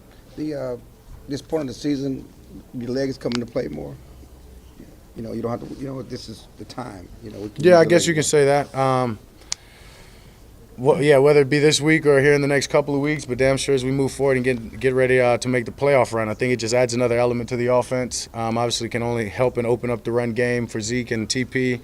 Whether it's scrambling and extending plays or just going to get some yards on 1st, 2nd down in the passing game. I think it's important just to open that up and give teams something maybe that they haven't seen. As I said, maybe not this week, maybe next week, maybe not next week, but sure, moving forward. Y'all got the win against Houston, but both sides of the ball had things that y'all said you wanted to work on. What can you do this week to kind of take that next step? One more time. After the Houston game, you got the win, but both sides of the ball said there were things that you guys wanted to work on. How can this week help with that, and what are you seeing from the Jacksonville defense? Yeah, I mean, Jacksonville's a good team, very talented. Obviously, they're young. The record might not show that the way. JT 56. The investment is really getting ready for the World Cup they got a great mix soccer in like 2026. Draft picks they said most things you won't even notice. They got over free agents and the last couple of weeks, and that's a good team. So I mean, for us, it was about getting in and cleaning those things from the Houston game up during the week, and knowing that we've got another great opponent coming up forward. And so, regardless of the record or not, we've got to lock in and play our best ball, and it's going to be required on the road against a team like that. You talk about not overreacting or overanalyzing the mistakes. Is that easier to do because you're not just looking at the lump number? You've been through every single one, and you know which were decisions or executions or just unfortunate incidents. Does that help you say that, hey, I have the right approach here? Yeah, for sure. I mean, for sure. Yeah, and as you said, I'm just looking at them individually and not the number. I mean, obviously, you don't want to. I keep cussing today, sorry. You definitely don't want to throw. I woke up on one today. You definitely. Why you wake up on one today? You know, some days you just got to do that. You know, it was a decision. It was a decision. Yeah. Yeah, I mean, obviously you don't want to throw a pick every game, and at times it feels like that. I mean, but yeah, I mean, you go vibrating harder. Okay. A lot of it. You know what? I'm a human being, man. Sorry, and things that go. Yawn. Those plays are happening, and some are being intercepted, some are not being caught, and that's just part of the game. That's why I said it's just a whole risk versus reward, trying to just be smarter with the ball and limit those opportunities that the defense can get their hands on. Does it bother you that there's so much more talk about the mistakes you've made, the interceptions you've thrown? No, nothing. Honestly, there's not much that you guys talk about that bothers me. Yeah, I mean, I've been through much more than words and things like that. I don't like throwing interceptions. That's what bothers me. It has nothing to do with what other people say or how other people feel. Something that I've never enjoyed, never liked, never accepted that as a standard for myself. So whether they're tipped up or not, I just know this position that it puts our team in, and something that I don't want to do. So, yeah. Gino's had a rough night tonight. I don't know if you know that with the win. Have y'all talked about that, and what does that mean? No, honestly, we haven't talked about it. I didn't know that. I figured it'd be soon, to be honest with you. But I think that's just the mindset of our team. Is just taking it, as I've said numerous of times, just taking it one game at a time, controlling what we can, not worried about other teams in our division, whether they're winning, whether they're not, and just focusing on continuing to get better. Because at this point, we know we're in that thing, so we've just got to make sure we're continuing to build on what we've accomplished, create some great momentum as we go forward, and just keep our chemistry very high and tight. Dak, you had the chance to go to Starkville earlier this fall. I think spend a little bit of time at least with Mike Leach. What was that experience like, and what was, reaction to the news? But what was your? You got the first down. Going through that grieving process. Yeah, I mean, obviously, my deepest condolences with the Leach family, Mississippi State, the university, fans, and anyone that he's been able to coach or coach with and had an impact in their life. I just was honestly fortunate just to meet him just over a couple of times of visiting Starkville. Can't say that we had a close relationship, but for sure a guy that I was interested in, whether it be interviews that he did or whether it was just him coaching the Bulldogs and creating a great winning atmosphere around there. Going to be deeply missed. I mean, I know the way that he's changed college football. You look at all the guys that have coached under him that are head coaches, and just that impact alone, he's touched so many lives. Oh, jeez. They can't hold on to the ball. And it was a tough Sunday, Monday for the program. And just, as I said, deepest condolences to his family, the players, and I know they'll go forward and honor him in their bowl game and put out a great effort. It's a very emotional game, as you know, but we've seen Brady slam tablets, Aaron Rodgers slam tablets. How close have you been to that point? Well, his pass game was very close. Wow, big play. Got tossed, but just very close and slow to the ground. I'm sitting there in the red zone. Cameras everywhere, and I don't like to always show when I'm frustrated. I mean, I was close, but at the same time, I'm a very optimistic guy. I know the importance of keeping my cool and make sure other guys know that we're going to be okay. We're going to be fine. So it's a line that first and goal on the 10. That I'm always treading. But yeah, when you're passionate about something, when you put as much as you put into something, those times are going to come. Whether it's slamming tablets, touchdown, it's a game again. When you've invested so much time into something, if you don't feel that way, then something's wrong with you. So, yeah, thank you guys. There you go. When you invest that time and stuff in something you love, and it doesn't work out, you get flustered. All right, so will they go for 2?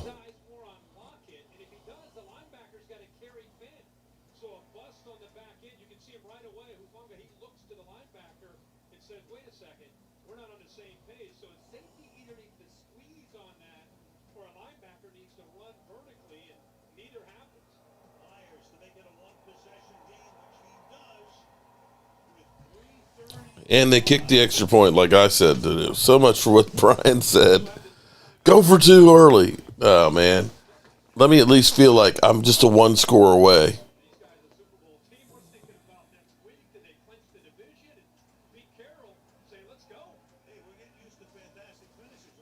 All right. If I wasn't married, I'd make Dak marry me. Ooh. You go, Rhonda. Oh, boy. Make him, huh, Rhonda? Yeah. She's going to rope him down, tie him up. You going to marry me.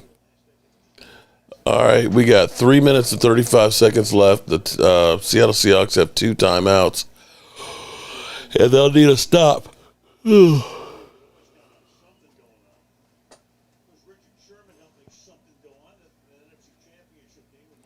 This guy is in his rival's chat expecting sunshine and rainbows, the definition of a true beta. You're right about that. Brian SoCal, what's up?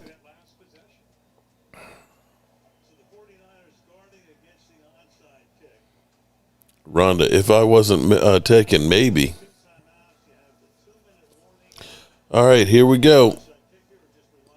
3 minutes and 35 seconds. Can the Seattle defense get a stop?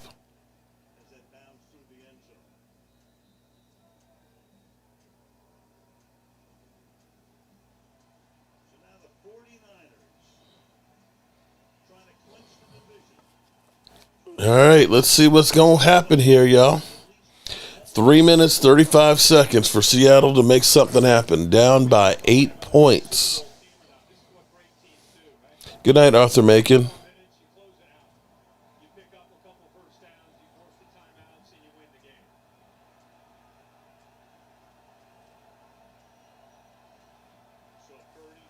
Are we going to see a crazy finish here?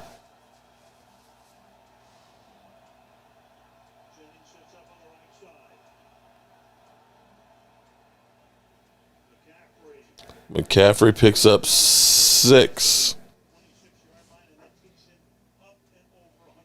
Yeah, G. Potter, they do look scary.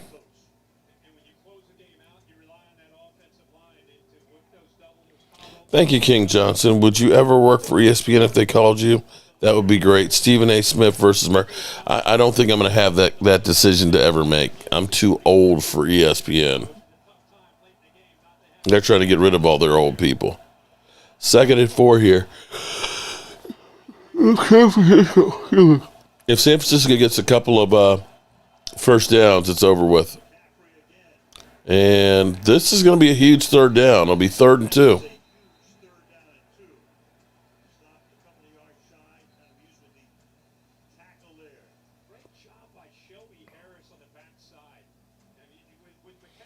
All right, this could be the game right here on this play. If they stop him, they got a chance.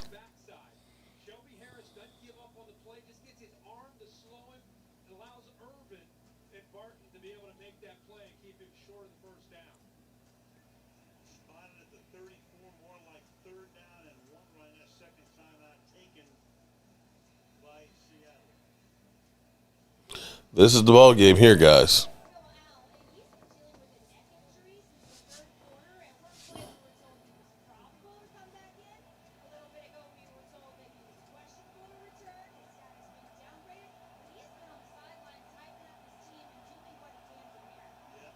This is it, y'all. 3rd down and 1.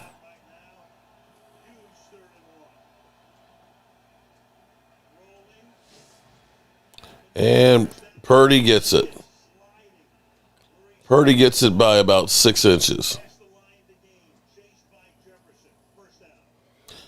I think that's going to do it.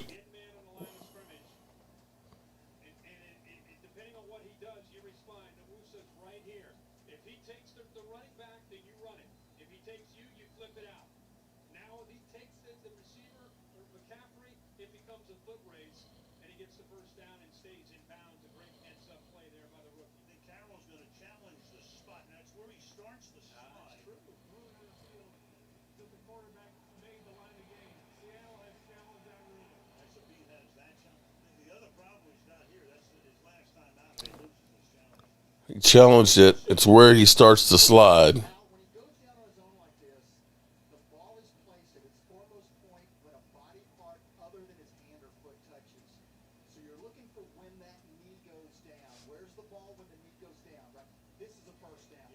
First down.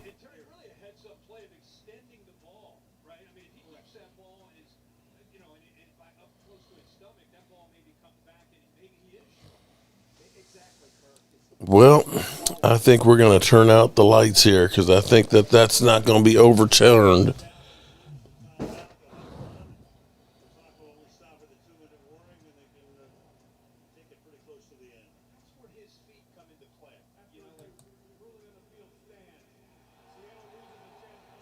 They lost the challenge and lost the timeout. Turn out the lights. This party's over.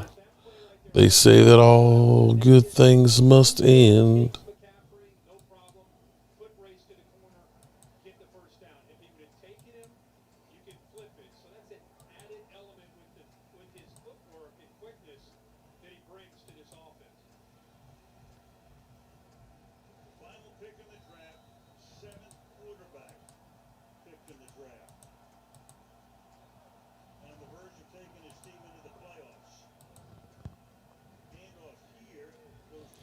San Francisco will win their division. All right, good people. Let me say from the bottom of my heart, I appreciate each and every one of you guys, as well as you ladies, for being here. We're going to turn out the lights. This party's over. The party's over. They say that all good things must end. Call it a night. The party's over. And tomorrow and next year starts the same old thing.